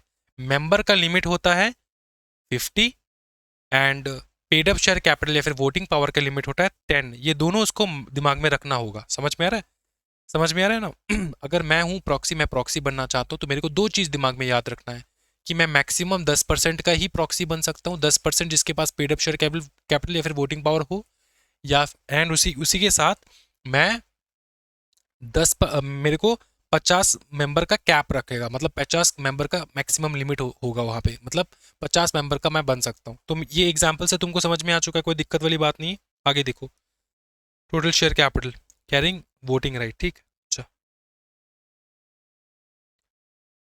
ए मेंबर बताओ, a member holding more than 10% of the voting share capital may appoint a single person as a proxy for their entire shareholding, तो 10% सिंगल पर्सन प्रॉक्सी हो सकता है, कोई एक मेंबर के पास अगर 10% का वोटिंग पावर हो तो सिंगल पर्सन बन सकता है एज अ प्रॉक्सी, ठीक। चलो, if a proxy is appointed for more than 50 member they must choose only any 50, समझ में ना, एनी 50 ही चूज कर सकता है, इससे ज्यादा इंसान का चूज नहीं हो सकता। चलो, प्रॉक्सी का लिमिटेशन बता दूं, मैंने तेरे को बताया था, उसको पूरा सुविधा नहीं मिलेगा, वो मीटिंग में कुछ बोल नहीं सकता। वो वोटिंग तभी कर सकता है जब cannot vote on a show of hand, अगर हाथ ऊपर करके वोटिंग करने का नियम है उसमें मीटिंग में हो रहा है, तो वो तब भी वोट नहीं कर सकता। वो वोटिंग एक ही कंडीशन में कर सकता है, जब पोल हो, सिर्फ पोल के माध्यम से, अगर पेपर में टिक करके वोटिंग करने का माध्यम है, तभी जाके वो तभी जाके वो क्या कर सकता है, वोट कर सकता है। ठीक है, अगर बाई चांस मीटिंग में सिर्फ शो ऑफ हैंड से वोटिंग हो रहा है, तो प्रॉक्सी जो है उसका वोट जो है मिस हो जाएगा, वो नहीं कर पाएगा वोटिंग। क्या ये समझ में आ रहा है? Right to attend the meeting, proxy के पास राइट है, मीटिंग अटेंड करेगा, लेकिन वो पोल के माध्यम से ही वोट कर सकता है। ठीक है, अच्छा। प्रॉक्सी को कितने टाइम पहले आपको अपॉइंट करना है? 48 आवर्स पहले। 48 आवर्स पहले पकड़ लो, तुमने 4-5 प्रॉक्सी अपॉइंट कर लिए, तुम्हारा मन का मर्जी, तुमने 4-5 प्रॉक्सी अपॉइंट कर लिए, तो जो प्रॉक्सीज तुमने एकदम लास्ट में अपॉइंट किया था, लेकिन 48 आवर्स से पहले, पकड़ लो इतने सारे प्रॉक्सी को तुमने अपॉइंट किया। ठीक है, ठीक है, ये 28 आवर्स पहले किया था, ये 48 आवर्स पहले किया था, ये भी 48 आवर्स पहले किया था, ये भी 48 आवर्स पहले किया था। ठीक है, ये भी 48 आवर्स पहले किया था। तो सबको एक टाइम पे तो नहीं अपॉइंट करोगे, मतलब 2 मिनट का, 3 मिनट का, 5 मिनट का, 2 दिन का, 3 दिन, 3 दिन का गैप रहेगा जो तुमने अपॉइंट किया होगा। पगले पहले इसको क्या हो गया, ये बीमार हो गया, तो इसलिए तुमको दूसरा करना पड़ा, दूसरा पे तुमने किया, वो भी बीमार हो गया, फिर तुमको तीसरा करना पड़ा। तो एक्चुअल प्रॉक्सी कौन जाएगा? जो भी प्रॉक्सी 40, मतलब अर्लीस्ट मीटिंग से सबसे पहले तुमने 48 आवर्स में जिसको तुमने अपॉइंट किया वही। अगर 48 आवर्स बाद तुमने किसी को अपॉइंट किया होगा, वो तो नहीं आ सकता, और जो पहले वाले थे वो भी नहीं आ सकते। जो एकदम 48 आवर्स पहले ही जिसको तुमने अपॉइंट किया होगा वही आ सकता है। ठीक है, अच्छा, अच्छा, प्रॉक्सी फॉर्म तुमको भर लेना होगा, दोनों को साइन करना होगा उसमें। अच्छा, अच्छा, अच्छा, अच्छा, अच्छा, अच्छा, अच्छा। उसके बाद फिर इधर आ जाओ। देख, 48 आवर्स मिनिमम होना चाहिए। ठीक है, अगर तुम्हारे कंपनी के आर्टिकल में लिखा है कि नहीं, 5, तुमको लिखा है 48 आवर्स 2 दिन होता है, 5 दिन पहले तुमको अपॉइंट करना होता है, तो वो वॉइड होता है। ठीक है, उसको नहीं मानोगे तुम, तुमको मानना है कंपनी लॉ में जो लिखा है वो। तो कंपनी जो अपने आर्टिकल्स में ऐसा लिख भी नहीं सकते कि 5 दिन पहले तुमको प्रॉक्सी को अपॉइंट करना है, नहीं। कंपनी लॉ में 48 आवर्स दिया है, 2 दिन दिया है, तो 2 दिन पहले ही। ठीक, अच्छा। कंपनी ऐसा नहीं कह सकता कि तुमने 2 दिन पहले अपॉइंट किया प्रॉक्सी, इनवैलिड, तुमको 5 दिन पहले करना चाहिए था। तुम जाके पूछोगे क्यों सर, वो बोलेगा, कंपनी बोलेगा मेरे आर्टिकल में लिखा है, तो तुम बोलेगे तुम्हारे आर्टिकल का अचार डालूं। समझ में आ रहा है? क्योंकि तुम्हारा आर्टिकल जो है मेरे को फर्क नहीं पड़ता, क्योंकि कंपनीज एक्ट में जो लिखा है मेरे को वो मानना है दोस्तों। चलो आगे देखो। ठीक है, ठीक है, हो जाएगा, थोड़ा सांस लेते रहो भैया, बहुत ही ब्यूटीफुल हो रहा है।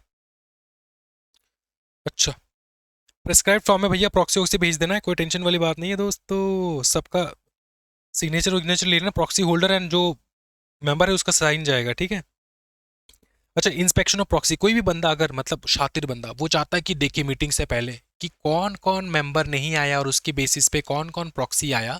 अगर तुमको देखना है, पकड़ ले, तुमको चुल है, तुमको मतलब ऐसे ही, मतलब तुम्हारे दिल में मतलब कीड़ा है कोई, ठीक है, तुमको देखना है कि कौन कौन आया एज अ प्रॉक्सी, तो तुम देख सकते हो, आंसर है यस, देख सकते हो। अब देखो, देख कैसे सकते हो कि एटलीस्ट 3 दिन पहले तुमको नोटिस भेजना होगा कंपनी को कि मैं आ रहा हूँ प्रॉक्सी का फॉर्म देखने। Any member entitle to vote can inspect proxy ledger, ठीक है, with company with at least 3 days notice. 3 दिन पहले तुमको कंपनी को बोलना होगा कि मैं प्रॉक्सी का फॉर्म देखने आ रहा हूँ, मतलब प्रॉक्सी का लिस्ट देखने आ रहा हूँ। ठीक है, अब तुमको कब अलाउ होगा? Inspection allowed during business hours from 24 hours before meeting, मतलब मीटिंग स्टार्ट होने से पहले एक दिन पहले 24 आवर्स के टाइम में ही तुमको टाइम मिलेगा प्रॉक्सी देखने के लिए। ऐसा नहीं कि मीटिंग स्टार्ट हो गई और तुम प्रॉक्सी फॉर्म देखने आए, ऐसा नहीं, 24 आवर्स पहले, ठीक, एक दिन पहले बस। अच्छा, बस यही एग्जामिनेशन में इसी से क्वेश्चन बनता है और कुछ नहीं। ठीक है, multiple proxy same same holder, the proxy dated last is valid, जो लास्ट में तुमने अपॉइंट किया होगा वो वैलिड होगा। ठीक है, 48 आवर्स पहले जो लास्ट में तुमने अपॉइंट किया वो वैलिड होगा, मैंने बता रखा है तुमको। चलो, फिर देखो, सीधा इधर आ जाओ। प्रोसेस ऑफ कंडक्टिंग मीटिंग में तुमको पहले से बता दूं, मीटिंग कंडक्ट का प्रोसेस क्या होता है, यहाँ पे बता देता हूँ। देखो, एग्जामिनेशन में एक ही फॉर्मूला यूज करना है। सबसे पहले क्या होता है, BR, board resolution at board meeting होता है। पास हो गया board resolution at board meeting, board meeting में डिसाइड होगा जनरल मीटिंग का कब कब तुम लोग नोटिस भेजोगे, ये डिसाइड होगा बोर्ड मीटिंग में, ये तुमको लिखना है पॉइंट के हिसाब से। ठीक है, फिर जब तुमने बोर्ड में डिसाइड कर लिया कि जनरल मीटिंग कंडक्ट करना है, कौन से डेट में नोटिस वोटिस भेजना है, तुमने डिसाइड कर लिया ये सारा बोर्ड में रेजोल्यूशन पास करके, उसके बाद तुम नोटिस भेजोगे जनरल मीटिंग का, और जनरल मीटिंग का नोटिस अकॉर्डिंग टू देयर अलग अलग लेवल का नोटिस होगा, ठीक है। 21 डेज नोटिस, शॉर्टर नोटिस, ये तुमको पता ही है सब चीज़, ठीक है। उसके बाद फिर होगा, कंडक्ट होगा तुम्हारा जनरल मीटिंग। जनरल मीटिंग में वोट करने आएंगे मेंबर्स, कोरम वगैरह सब कुछ मतलब घुसा देना है यहाँ पे, ठीक है। जनरल मीटिंग में पास होगा, अगर ऑर्डिनरी बिजनेस है तो ऑर्डिनरी रेजोल्यूशन, अगर स्पेशल बिजनेस है तो स्पेशल रेजोल्यूशन पास होगा। स्पेशल रेजोल्यूशन 75% वोटिंग चाहिए होता है, मोर देन 3 टाइम्स होना चाहिए। इस प्रकार से तुम प्रोसेस होता है मीटिंग का। और ये कंप्लीट होने के बाद क्या होगा, मिनट्स मेंटेन होगा, मीटिंग का मिनट्स मेंटेन होगा। ये मिनट्स मेंटेन कौन करेगा, या तो कंपनी सेक्रेटरी करेगा, या तो कोई भी अपॉइंटेड, कोई भी डायरेक्टर जिसको भी अपॉइंट किया गया है वो मिनट्स जो है करेगा, ठीक है, मेंटेन करेगा। उसके बाद तुमको फाइलिंग करना होगा, जो तुम्हारा रेजोल्यूशन है वो तुमको MGT 12 में भरना होगा, ठीक है, तुमको भरना होगा। रेजोल्यूशन वगैरह हर बार तुम भेजते रहोगे ना, जितने बार तुम मीटिंग करोगे उतने बार तुम रेजोल्यूशन, जो भी तुम्हारा रेजोल्यूशन है वो तो फाइल करोगे ROC के पास। क्या है, समझ में आ रहा है? यही रूल्स एंड रेगुलेशन यहाँ पे चिपका दिया है दोस्तों, यही इसको बड़ा बड़ा करके लिख दिया है, तो तुमको ये घर में बैठ के रीड करना है। Conduct of the board meeting, board meeting सबसे पहले होगा। बोर्ड मीटिंग में तुम डिसाइड करोगे तुम्हारा क्या क्या बिजनेस का आइटम होगा, मतलब क्या क्या आइटम में तुम लोग बात करोगे, डेट फिक्स करोगे जनरल मीटिंग का, ड्राफ्ट करोगे नोटिस, बुक को बंद कर दोगे। बुक क्लोजर क्या होता है? बुक क्लोजर क्या होता है, एनुअल जनरल मीटिंग से पहले तुम बुक बंद कर देते हो, सो दैट तुमको पता चले कि कितना लोगों को मेरे को भेजना है, क्योंकि हर डे तुम्हारा शेयर कोई ना कोई खरीद रहा है। तो तुम तो डिटरमाइन ही नहीं कर पाओगे किसको भेजना है नोटिस, क्योंकि हर डे एक, तो जिस दिन तुम्हारा मीटिंग हो रहा है उस दिन भी कोई ना कोई तुम्हारा शेयर खरीद रहा है। तो क्या होता है ना कि जिस दिन तुम्हारा वो होता है, क्या होता है, तुम्हारा मतलब तुम क्या करते हो ना, प्रिपेयर होते हो अपने मीटिंग के लिए, अपने AGM के लिए, तो तुम 7 दिन का नोटिस दे देते हो कि हम लोग बुक बंद करने वाले हैं। तो जिसको भी मेंबर बनना है अभी बन लो, क्योंकि बाद में जो है ना हम लोग तुमको नोटिस नहीं भेजेंगे, क्योंकि हम लोग बुक को बंद करना है, क्योंकि मेरे को एक लिमिटेड, मेरे को पूरा डिटेल एग्जॉस्टेड लिस्ट चाहिए जिसको मेरे को नोटिस भेजना होगा। क्या है, समझ में आया ना? इसलिए इसको कहा जाता है बुक क्लोजर। ये तुम पढ़ोगे जब बड़े हो जाओगे तब पढ़ोगे, मतलब बाकी चैप्टर्स में पढ़ोगे दोस्तों। चलो ये सारा समझ में आया। नोटिस भेजोगे, जनरल मीटिंग का नोटिस के बारे में जो कुछ लिखा है सब लिख दोगे, एक्स्ट्रा एक्सप्लेनेटरी स्टेटमेंट वेबसाइट में जाएगा नोटिस। अब देख, तू तुम कंपनी में नोटिस भेज रहे हो, तुम वेबसाइट में नहीं लॉन्च करोगे, वेबसाइट में दोगे ना, तो ये तुम बना के नहीं लिख सकते, वेबसाइट में दोगे। लिस्टेड स्टॉक एक्सचेंज में अगर तुम लिस्टेड कंपनी हो तो स्टॉक एक्सचेंज को भेजोगे, ये तुम बना के नहीं लिख सकते, आराम से लिख सकते हो। 21 day clear notice. Short notice के बारे में बताओगे, सेंडिंग नोटिस कैसे भेजोगे, हाथ में भेजोगे, पोस्ट में भेजोगे, स्पीड पोस्ट में, registered post, courier, fax, email, क्या करोगे सब बता दोगे तुम, ठीक है। एडवर्टीजमेंट कर सकते हो 21 क्लियर डेज का, ठीक है। उसके बाद बुक क्लोजर करोगे 7 दिन, देखो 7 दिन, at least 7 days previous the notice.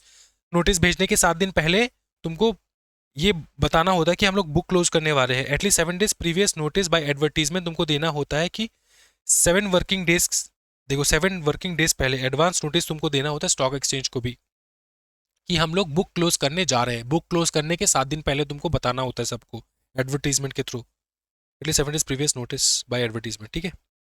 अच्छा, उसके बाद ई वोटिंग का चैप्टर जैसे तुम करोगे तब पता चल जाएगा। प्रॉक्सी, डॉक्यूमेंट ऑफ इंस्पेक्शन, सब कुछ। एट द मीटिंग क्या होगा, डॉक्यूमेंट्स अवेलेबल, कोरम चेक होगा, चेयरमैन बात करेगा, बिजनेस का ट्रांजैक्शन होगा, ऑडिटर का ऑब्जर्वेशन, ऑडिटर मतलब चार्टर रंग को ऑब्जर्वेशन देगा, चार्टर रंग को क्या लगता है उसका ऑब्जर्वेशन सुनना भी जरूरी है, ठीक है। वोटिंग होगा, फिर वोटिंग होने के बाद आफ्टर द मीटिंग क्या होगा, प्रिपरेशन, मिनट का प्रिपरेशन होगा, साइनिंग ऑफ द मिनट होगा, फाइलिंग होगा ROC के पास, DIR 12, ADT 1, ये सारे अलग अलग। अगर अपॉइंटमेंट हो रहा है तो DIR डायरेक्टर का अपॉइंटमेंट हो रहा है तो DIR 12, अपॉइंटमेंट ऑडिटर का हो रहा है तो ADT 1, तो ये सारा MGT 14, ठीक, ये सारा जो है भैया जाएगा किसके पास, फाइनेंशियल स्टेटमेंट एनुअल रिटर्न का MGT 7, याद रखियो, ठीक है। मैनेजमेंट एंड एडमिनिस्ट्रेशन दोस्तों, ठीक, समझ में आ रहा है। एनुअल रिपोर्ट भेजोगे, फिर इतना इतना लिखना नहीं है, RBI का वगैरह जो है इतना ज़्यादा लिखने की आवश्यकता नहीं है, ठीक है, कंफ्यूज हो जाओगे तुम।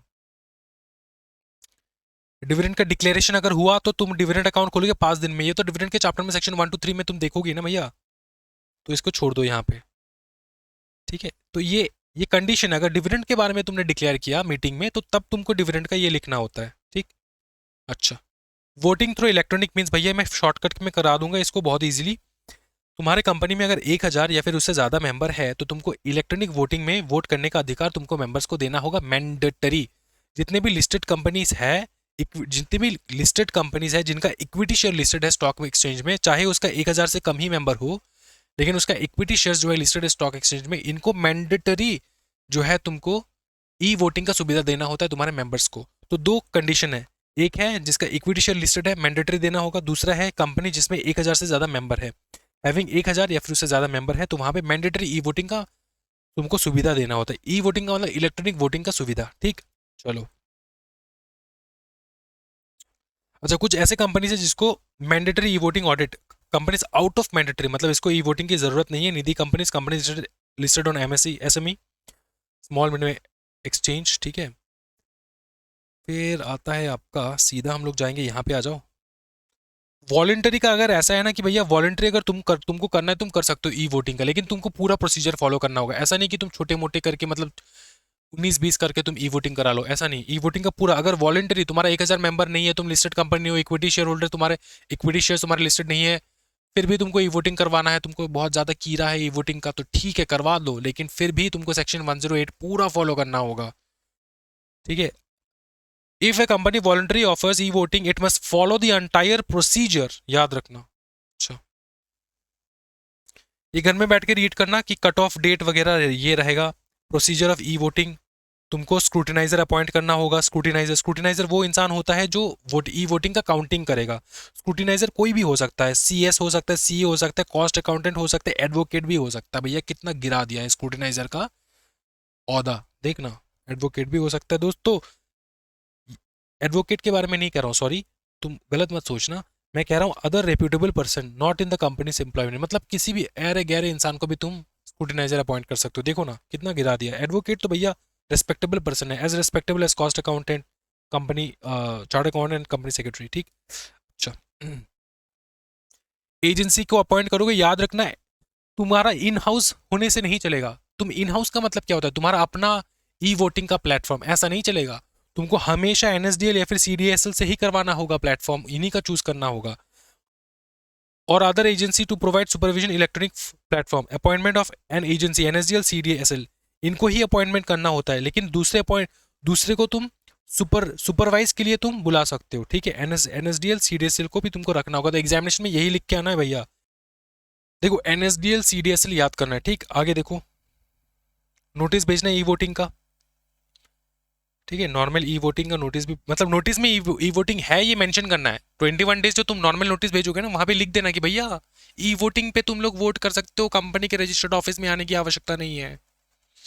चलो, एडिशनल डिस्क्लोजर दे देना है, पब्लिक नोटिस देना है एडवर्टीजमेंट में 21 डेज बिफोर जनरल मीटिंग। अच्छा, पब्लिक एडवर्टीजमेंट का मतलब ये होता है ना कि तुमको न्यूज़पेपर में देना होगा, बताना होगा कि भैया हम लोग ई वोटिंग जो है अलाउ कर रहे हैं, और इससे तुमको कैसे पासवर्ड मिलेगा, कैसे तुम्हारा आईडी मिलेगा, सारा डिटेल जो है ना तुमको न्यूज़पेपर में छाप देना होगा। How members acquiring shares can dispatch get log in ID password, ये सारा प्रोसेस स्टार्ट होगा। ये इंपॉर्टेंट है, यहाँ पे इंपॉर्टेंट है।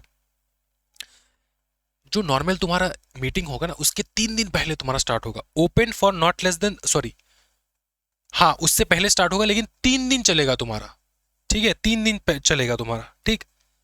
Close 5 PM day before AGM. तो जिस दिन तुम्हारा जनरल मीटिंग होगा उसके 3 दिन पहले तुमको स्टार्ट कर देना होगा, ठीक। 3 दिन तुम्हारा खुला रहेगा ई वोटिंग, कहाँ गया, 3 दिन तुम्हारा खुला रहेगा ई वोटिंग प्रोसीजर, ठीक। और जैसे 5 बज जाए, मतलब कल मीटिंग है और आज 5 बज गया, शाम के 5 बजे, तो बंद हो जाएगा ई वोटिंग, ठीक। अच्छा, चलो ठीक है। स्क्रूटिनाइजर का रजिस्टर होगा, डिक्लेरेशन ऑफ रिजल्ट, स्क्रूटिनाइजर पूरा काउंट वाउंट करके, दो विटनेस रहना चाहिए स्क्रूटिनाइजर के पास, ठीक है। काउंट करके सारा वोटिंग काउंट वाउंट होगा 2 विटनेस के सामने। कॉन्सोलिडेटेड रिपोर्ट जो है वो देगा चेयरमैन को, चेयरमैन जो है डिक्लेयर करेगा रिजल्ट उसके बाद, ठीक। चलो, जो भी रिजल्ट होगा वो वेबसाइट वगैरह पे तुमको डिस्प्ले करना होगा, ठीक है। अच्छा, जो स्क्रूटिनाइजर का रजिस्टर पेपर है ना, वो किसके कस्टडी में जाएगा, सीएस के पास, या फिर कोई भी डायरेक्टर, अगर गरीब कंपनी है, सीएस रखने का पैसा नहीं है, तो वो वाले कंपनी के डायरेक्टर रखेंगे। चलो आगे देखो, डिमांड फॉर पोल कौन कर सकता है वो इंसान जिसके पास 1/10 वाला पेड अप शेयर कैपिटल हो, या फिर वोटिंग पावर हो, या फिर यहाँ पे और एक कंडीशन है, तुम्हारे पास अगर 5 लाख का शेयर है, कम से कम तुमने कंपनी का 5 लाख शेयर खरीद कर रखा है, तो तुम पोल डिमांड कर सकते हो, ठीक। 3 हो गया कंडीशन, 1/10 वाला हो गया, 5 लाख वाला हो गया, ठीक। ओके, शेयर कैपिटल 1/10, याद रखना, जिस कंपनी में शेयर कैपिटल है तो उसको तो 1/10 वाला शेयर कैपिटल तुमने होल्ड कर रखा है। जिस कंपनी में शेयर कैपिटल नहीं, वोटिंग पावर है, वहाँ पे 1/10 तुमने voting power, 10% voting power hold held करके रखा है। या फिर तुम्हारे पास अगर 5 लाख रुपए वैल्यू का अगर शेयर है तो तुम भी पोल के लिए डिमांड कर सकते हो। चलो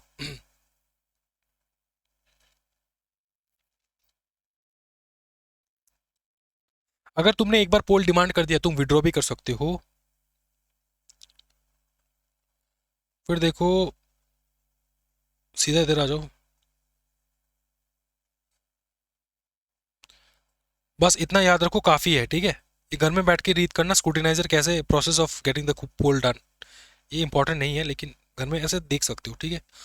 पोस्टल बैलेट का मतलब होता है सेक्शन 110 पोस्टल बैलेट का मतलब ये होता है कि भैया वो सारे सिचुएशंस, ये अभी बहुत चेंज हो चुका है पोस्टल बैलेट, पहले बहुत सारे नियम थे।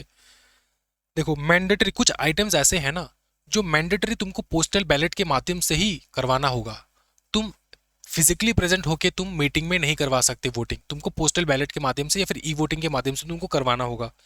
मीनिंग वोटिंग बाय पोस्ट और थ्रू एनी इलेक्ट्रॉनिक मोड, यही होता है पोस्टल बैलेट में। पोस्ट भी होता है, इलेक्ट्रॉनिक मोड भी होता है, याद रखना, भूलना मत। पोस्ट का मतलब क्या होता है, तुमको पेपर दिया जाएगा, तुम घर में बैठ के पेपर में लिखोगे, टिक करोगे जो भी तुमको टिक करना है वोटिंग का। उसके बाद तुम वापस से जो है इंडिया पोस्ट जाओगे, वहां पे जाके पोस्ट करके कंपनी को भेज दोगे। ये होता है पोस्ट का मेथड, वो बहुत कम होता है। इलेक्ट्रॉनिक मेथड भी पोस्टल बैलेट के माध्यम में हो जाता है, इलेक्ट्रॉनिक मेथड भी काउंट किया जाता है कि ये पोस्टल बैलेट ही है, मतलब घर बैठ के, सिंपल चीज़ है, घर बैठ के तुम्हारा वोटिंग करना, ये इंपॉर्टेंट डिसीजंस में किया जाता है, ठीक है। सो दैट कोई भी इंसान जो है ना, सब लोग इंसान जो है वो पार्टिसिपेट कर पाए, क्योंकि हर कोई तो नहीं जा सकता ना वोटिंग मीटिंग पे। अच्छा, items not to be transacted by postal ballot, ordinary businesses नहीं ट्रांजैक्ट हो सकते। डायरेक्टर और auditor have right to be heard, अगर डायरेक्टर और ऑडिटर के रिलेटेड कुछ भी है और उनको कुछ कहना है मीटिंग में, तो तुम अगर ई वोटिंग के माध्यम से, पोस्टल बैलेट के माध्यम से करा रहे हो तो वो लोग कहेंगे कैसे। तो अगर डायरेक्टर एंड ऑडिटर को कुछ कहना है मीटिंग में तो उस टाइम पे तुम पोस्टल बैलेट से नहीं कराओगे, ऑर्डिनरी बिजनेसेस को भी पोस्टल बैलेट से नहीं कराओगे, याद रखना। कौन से कंपनीज पोस्टल बैलेट नहीं चाहिए, 1% कंपनीज हैविंग मेंबर 200 से कम, और अप टू 200 सिर्फ। अच्छा, आगे आगे आगे बढ़ो, आगे बढ़ो, बस हो गया है। ये सेम चीज है, बार बार सेम चीज रिपीट होगा यहाँ पे, ठीक है। अच्छा, सर्कुलेशन ऑफ मेंबर रेजोल्यूशन, बहुत ही beautiful, circulation of member resolution. इसका मैं यहाँ पे एक्सप्लेन नहीं करूंगा, क्यों, क्योंकि इसका मैं एक छोटा सा वीडियो जो है ना, क्लिप जो है यहाँ पे ऐड कर दूंगा, ठीक है। तुमको वो वीडियो क्लिप देखना है, उसके बाद मैं कंटिन्यू कर रहा हूँ यहाँ से, अंडरस्टूड। यहीं पे मैं एक वीडियो क्लिप ऐड करूंगा, यहाँ पे तुमको देखना है, वो मैंने इतना ब्यूटीफुली एक्सप्लेन किया ना दोस्तों, माँ कसम, तो वो यहाँ पे देख लेना है, सो दैट टाइम हमारा सेव हो, ठीक है। अच्छा, मिनट का मेंटेनेंस देखो मैंडेटरी होता है, एवरी जनरल मीटिंग का तुमको मिनट बनाना होता है। Meeting of class share holder अगर क्लास मीटिंग हो रहा है उसका भी, क्रेडिटर का मीटिंग हो रहा है उसका भी, बोर्ड डायरेक्टर्स का मीटिंग हो रहा है उसका भी, कमेटी का मीटिंग हो रहा है उसका भी, तुमको मिनट मेंटेन करना होता है। मिनट का मतलब होता है जो भी मीटिंग में हो रहा है वो लिख के रखना, ठीक है। अच्छा, ये secretary standard on general meeting है, इधर आ जाओ। ये रिपोर्ट बनाना होता है तुमको, एनुअल जनरल मीटिंग में रिपोर्ट तुमको बनाना होता है, ठीक है। और क्या है, ड्यूटीज ऑफ कंपनी सेक्रेटरी, घर में बैठ के रीड करना। ये कंपनी सेक्रेटरी का क्या ड्यूटी होता है, वही मीटिंग को प्रॉपर्ली कंडक्ट करना बिफोर द मीटिंग, ठीक है। इसी के साथ ये चैप्टर कंप्लीट हो जाता है दोस्तों, ठीक है। और मैं ये इस पोर्शन में ना मेंबर्स ये वाला मैं ऐड कर दूंगा। मिनट तो तुमको करवा दिया यहीं से, और कुछ है नहीं यहाँ पे मिनट में, मिनट का तुमको यही याद करना होता है, ठीक, बस। एक चीज तुमको बहुत इंपॉर्टेंटली याद करना है, ये एग्जामिनेशन में आ सकता है, चेयरमैन हैज एब्सोल्यूट डिस्क्रिप्शन। देखो मिनट में क्या जाएगा नहीं जाएगा ये चेयरमैन डिसाइड करेगा। अगर चेयरमैन को लगता है ना कोई अनशन अपशब्द पकड़ ले, देख मिनट क्या होता है, चेयर मीटिंग में जो कुछ भी हो रहा है वो सब कुछ तुमको लिख के रखना होता है, वही होता है मिनट। चेयरमैन को अगर लगे, पकड़ ले चेयरमैन को कोई गाली दे दिया मीटिंग में, या फिर किसी डायरेक्टर को किसी ने माँ बहन का गाली दे दिया मीटिंग में, तुमको क्या लगता है वो लोग लिख के रखेंगे कि इसने, इस इंसान ने ये वाला गाली दिया है, ऐसा लिख के रखेंगे नहीं ना। तो चेयरमैन क्या करता है पता है, चेयरमैन कहता है कि इसको एक्सक्लूड कर दो, तो वो एक्सक्लूड कर दिया जाता है। चेयरमैन की डिस्क्रिप्शन में होता है कि क्या क्या मिनट में इंक्लूड होगा, इस बात को ध्यान रखना है, ठीक है। Regarding inclusion non inclusion of matters regarding as defamatory, irrelevant और detrimental to companies interest. Defamatory मतलब किसी को गाली वाली दे देना, इररिलेवेंट रहना, कंपनी के इंटरेस्ट के बाहर है, तो वो सारा मिनट में नहीं जाता है, ठीक है। तो कंपनी के चेयरमैन अगर चाहे तो वो हटा सकता है, ठीक। चलो, और तुमको ये मैं इंक्लूड करवा दूंगा सेक्शन 111, बहुत प्यारा है, देख लेना। अब थोड़ा पुराना वीडियो है लेकिन वो कभी भी आउटडेटेड नहीं होता क्योंकि बहुत प्यारा वीडियो है, ठीक है। और वो हमेशा जो है रिलेवेंट रहेगा तुम्हारे लिए। तो आज के वीडियो में चैप्टर पूरा कंप्लीट हो चुका है दोस्तों। Thank you so much everyone, happy learning guys, bye bye, take care. Video थोड़ा लंबा हो चुका है लेकिन तुम्हारा पूरा कंप्लीट हो चुका है। ये मैंने थोड़ा थोड़ा डिटेल में जाके एक्सप्लेन कर दिया सो दैट तुमको कोई दिक्कत ना हो। Thank you so much everyone, happy learning guys, bye bye, take care, जय Hind, see you again in tomorrow's next video, bye bye.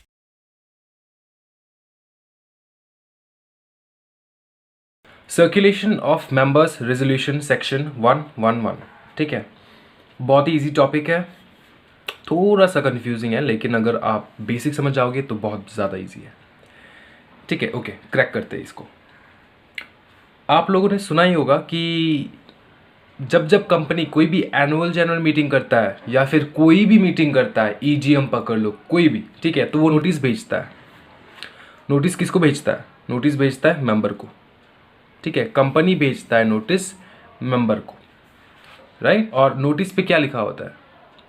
Notice पे लिखा होता है रेजोल्यूशंस, किस किस टॉपिक पे कंपनी को बात करना है, ठीक है, कौन सा रेजोल्यूशन पास करना है, वो सारा टॉपिक लिखा होता है, उसको रेजोल्यूशंस कहते हैं हम, इज़न्ट इट? ओके, यहाँ पे क्या हुआ कि यहाँ पे ना मेंबर के दिमाग पे कुछ खुराफाती आइडियाज चल रहा था, उनको भी कोई रेजोल्यूशंस पास करना है, ठीक है। तो तब क्या करेंगे? मेंबर्स नोटिस भेजेंगे कंपनी को, इसको कहते हैं circulation of members resolution section 111। अभी ये कौन से मेंबर्स है जो नोटिस भेज सकते हैं कंपनी को, और उनके दिमाग में, मेंबर्स के दिमाग में, ठीक है, जो भी खुराफाती आइडियाज है, जो रेजोल्यूशंस पास करना चाहते हैं वो नोटिस के थ्रू, नोटिस पे लिख देंगे, लिख के कंपनी को भेज देंगे, ठीक है। This is the process. Now इसको ब्रेक डाउन करते हैं कि कैसे होता है, कौन कौन मेंबर्स नोटिस भेज सकते हैं, कौन मेंबर्स नोटिस नहीं भेज सकते, एक्सेट्रा एक्सेट्रा, ठीक है। Will answer every question right now. Okay, पकड़ लो, एक कंपनी है जी लिमिटेड। जी लिमिटेड एक कंपनी है, ठीक है। जी लिमिटेड के कुछ शेयर होल्डर्स है, जी लिमिटेड के कुछ शेयर होल्डर्स है, और वो शेयर होल्डर्स कोई ऐसे वैसे शेयर होल्डर्स नहीं है, वो 1/10 पेड अप शेयर कैपिटल वाला शेयर होल्डर है, या फिर वो शेयर होल्डर है जिसके पास 1/10 वोटिंग पावर हो, ठीक है, जिसके पास 1/10 पेड अप शेयर कैपिटल और 1/10 ऑफ दी वोटिंग पावर हो, मतलब दमदार शेयर होल्डर्स, ठीक है। वो शेयर होल्डर नोटिस भेज सकते हैं। किसको भेजेंगे नोटिस? कंपनी को, ठीक है। और ये सर्कुलेशन क्या लगा रखा है भाई? 1/10 शेयर होल्डर नोटिस भेजेंगे कंपनी को, और कंपनी 1/10 के अलावा जो शेयर होल्डर्स नहीं है उनको सर्कुलेट करेंगे। इसके लिए इसका नाम पड़ा है circulation of members resolution. Understood? Simple सी बात है। ओके, अभी मेंबर के दिमाग में दो टाइप का आइडियाज चल रहा होगा, दो टाइप के खुराफाती आइडियाज। क्या क्या हो सकता है? एक हो सकता है कि मेंबर को कोई न्यू रेजोल्यूशन पास करना है, या फिर न्यू रेजोल्यूशन के अलावा किसी और मैटर में डिस्कस करना है, ठीक है। तो नोटिस हमेशा दो टाइप्स के होते हैं, ठीक है। एक होता है न्यू रेजोल्यूशन वाला, एक होता है आपका अदर देन न्यू रेजोल्यूशन वाला। अंडरस्टूड? नाउ अगर आपको न्यू रेजोल्यूशन वाला नोटिस भेजना है कंपनी को, तो आप क्या करोगे? एनुअल जनरल मीटिंग का जो तारीख है, ठीक है, उसके 6 हफ्ता पहले you have to give the notice if you want to pass a new resolution, and if you want to talk about a resolution any other matter other than new resolution, ठीक है, जो कुछ भी मतलब कुछ भी आपके दिमाग में चल रहा है, you want to discuss about that, ठीक है, तो वो any other matter के अंदर घुस जाएगा, ठीक है। वो आप 2 हफ्ता पहले देने से भी चलेगा, ठीक है। 2 weeks before AGM you have to submit the notice to the company. easy है। नेक्स्ट, ये नोटिस अब किसको दोगे? मतलब घर के रामू काका को दे के भेज दोगे कि कंपनी के पास लेकर जाओ और कंपनी को दे देना? ऐसा नहीं होता। आप जाओगे, ठीक है, मेंबर सब जाएंगे। कहाँ पर जाएंगे? नोटिस कहाँ पे सबमिट करना है? At the registered office. Notice submit करना है आपको एट दी रजिस्टर्ड ऑफिस। याद रखियो, साइन कर दियो, ठीक है। जितने भी शेयर होल्डर्स है 1/10 paid up share capital of voting power वाले जो नोटिस मतलब सर्कुलेट करना चाहते हैं, तो उनका सिग्नेचर भी मैंडेटरी है, ठीक है। नेक्स्ट होता है कि ये जो आप सर्कुलेशन लगा रखे हो ना, सर्कुलेट करना है, ठीक है, तो पैसा लगेगा ना यार। पैसा कौन देगा भाई? आप तो अमीर ज़ादे हो, आपके दिमाग में खुराफाती आइडियाज़ है, आप हो 1/10 पेड अप शेयर कैपिटल वाले बड़े शेयर होल्डर्स, ठीक है। तो आप पैसा दोगे for the cost of serving to the members, मतलब नोटिस, ये नोटिस जो कंपनी उसके डिफरेंट मेंबर्स को सर्व करेंगे, ठीक है, मेंबर्स को भेजेंगे, उसका एक खर्चा होता है ना, तो खर्चा पानी आप खुद दोगे। ये नोटिस के साथ जाएगा, along with the notice you have to give the खर्चा पानी। तो 3 चीज़ आएगा नोटिस के साथ। नोटिस कहाँ पे देना है? नोटिस देना है आपको at the company's registered office, signed by all the requisitionist and along with the cost of serving to the members, ठीक है। क्लियर? इजी। अभी रुको, खत्म नहीं हुआ स्टोरी बहुत लंबा है।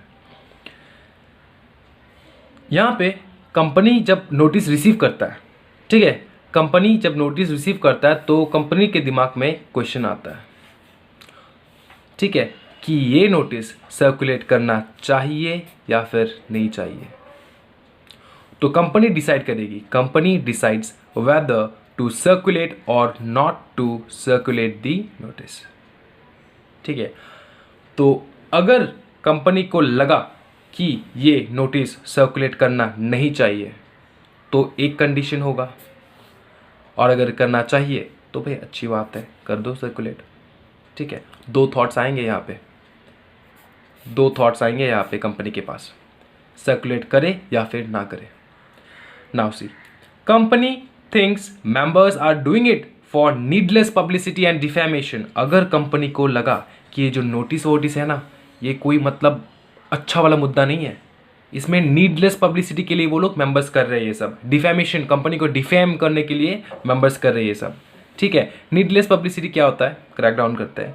नीडलेस पब्लिसिटी सिंपल है यार, वर्ड से पता चलता है कि पब्लिसिटी चाहिए मेंबर को। आप नोटिस भेज रहे हो, क्या भेज रहे हो? नोटिस भेज रहे हो कंपनी को, यहाँ पे आपका साइन होगा, आपका नाम होगा, एड्रेस होगा, ठीक है, एवरीथिंग विल बी इंक्लूडेड। तो यार जब आपका नाम, एड्रेस, साइन सारे मेंबर्स ऑल ओवर इंडिया या फिर वर्ल्ड वाइड जहाँ पर भी हो, ठीक है, सारे मेंबर्स को जाएगा, तो आपका एक पब्लिसिटी हो जाएगा ना कि ये जो मेंबर है so and so he stood for us, उसने नोटिस भेजा, कंपनी को नोटिस भेजा, ठीक है, मेंबर कोई भी रेजोल्यूशन डिस्कस करने के लिए, तो आपका एक पब्लिसिटी हो जाता है कि हाँ भाई ये बड़े लोग हैं, ये मेंबर्स मतलब 1/10 पेड अप शेयर कैपिटल वाले हैं, ठीक है, ये नोटिस भेज रहे कंपनी को। एक नीडलेस पब्लिसिटी हो जाता है, मतलब आपका जो नोटिस है ना, कोई भी प्रॉपर फैक्ट नहीं है, कोई भी प्रॉपर मुद्दा नहीं है डिस्कस करने के लिए, ठीक है, बेकार के रेजोल्यूशंस है, ठीक है। तो तब कंपनी डिसाइड करेगी कि ना, वो नहीं करना चाहिए, उसको सर्कुलेट नहीं करना चाहिए, बेकार है, ठीक है। और ये कंपनी के हाथ में नहीं रहता, ठीक है, टेंशन मत लो। आपको चिंता हो रहा होगा कि यार अगर कंपनी ने कमीनीपंती कर दी तो, company is doing something which is not right with the members, company knowingly they are not circulating so that company का भांडा फूट जाए, ठीक है, all that kind of stuff. तो ये कंपनी के हाथ पे नहीं रहता कि ये सर्कुलेट हम नहीं करेंगे। अगर कंपनी को लग रहा है कि वो नीडलेस पब्लिसिटी के लिए कर रहा है या फिर कंपनी को डिफेम कर, कंपनी को बदनाम करने के लिए कर रहा है, तो फिर कंपनी अप्लाई करेगा सीजी को, सेंट्रल गवर्नमेंट को, जो कि अपना पड़ोस का रीजनल डायरेक्टर होता है, ठीक है, जो अपना रीजनल डायरेक्टर होता है उसको अप्लाई करेगा कंपनी। कंपनी बोलेगा रीजनल डायरेक्टर को, भाई देख मुझको ऐसा लग रहा है कि ये जो मेंबर है ये नीडलेस पब्लिसिटी के लिए कर रहा है, ठीक है, या फिर डिफेम करने के लिए कर रहा है कंपनी को, तो प्लीज़ यार प्लीज़ ये हम सर्कुलेट नहीं करते। अब आ जाएगा अपना महाशय रीजनल डायरेक्टर, रीजनल डायरेक्टर के को 2 ऑप्शन होगा उसके पास, ठीक है। Now regional director will decide कि ये चीज़ अप्रूव करना चाहिए या फिर अप्रूव करना नहीं चाहिए, ठीक है। कौन सा चीज़? जो कंपनी रीजनल डायरेक्टर को बोला, कंपनी क्या बोलेगा रीजनल डायरेक्टर को, भाई ये सर्कुलेट नहीं करते। तो अगर रीजनल डायरेक्टर अप्रूव कर दिया कि ये सर्कुलेट नहीं करता है, then we don't have to circulate, ठीक है। और अगर रीजनल डायरेक्टर बोले कि भाई साहब लिमिट में रहो कंपनी, ये एकदम मुद्दा जो है नोटिस वाला मेंबर का बहुत ही अच्छा मुद्दा है and it should be circulated, it should be circulated, तो ये सर्कुलेट हो जाएगा, ठीक है। कंपनी को अगर लगा कि ये नीडलेस पब्लिसिटी के लिए है या फिर डिफेम करने के लिए है तो अप्लाई कर देगा सीजी को। कंपनी को अगर ये कोई भी थॉट ना आए उसके दिमाग में तो वो सर्कुलेट ऑब्वियसली कर ही देगा, इजंट इट? एकदम सिंपल, एकदम simple. This is the end of this topic. एक बार रिविजन कर लेते हैं, ठीक है। Okay, fast.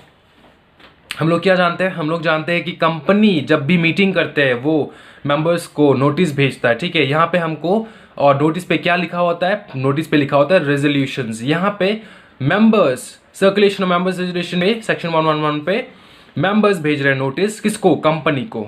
और नोटिस पे क्या लिखा होता है? रेजोल्यूशंस। जो भी खुराफाती दिमाग, आइडियाज मेंबर के मन में चल रहा है, वो डिस्कस करना चाहता है जनरल मीटिंग में, तो वो भेज देगा नोटिस के थ्रू, किसको?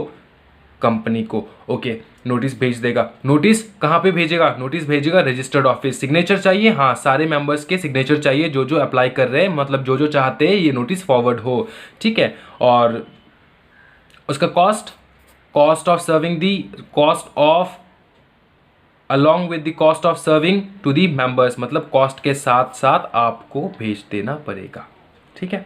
नाउ नोटिस दो टाइप के होते हैं। कब भेजना है भाई ये तो बता दो। अगर आपका न्यू रेजोल्यूशन है तो 6 हफ्ता पहले ईजीएम के, अगर आपका एनी अदर मैटर्स है तो 2 हफ्ता पहले। कंपनी के हाथ पे रहता है ये चीज कि सर्कुलेट करना है कि नहीं? नहीं, ये कंपनी के हाथ पे नहीं रहता, ठीक है। कंपनी डिसाइड करता है। अगर उसको लगता है कि सर्कुलेट करना चाहिए तब तो वाजी वाह, कोई बात नहीं, सर्कुलेट कर दो। अगर आपको लगता है, कंपनी को लगता है कि मेंबर्स ये नीडलेस पब्लिसिटी के लिए या फिर डिफेमेशन के लिए करता है तो वो अप्लाई करेगा किसको? सीजी को अप्लाई करेगा। सीजी को अप्लाई मतलब रीजनल डायरेक्टर को अप्लाई करेगा। रीजनल डायरेक्टर को अप्लाई करेगा, रीजनल डायरेक्टर अप्रूव कर दे तो डोंट सर्कुलेट, एंड अगर अप्रूव ना करे देन सर्कुलेट। अगर अप्रूव कर दे तो डोंट सर्कुलेट, अगर अप्रूव ना करे देन सर्कुलेट। सिंपल सा है फंडा दोस्तों।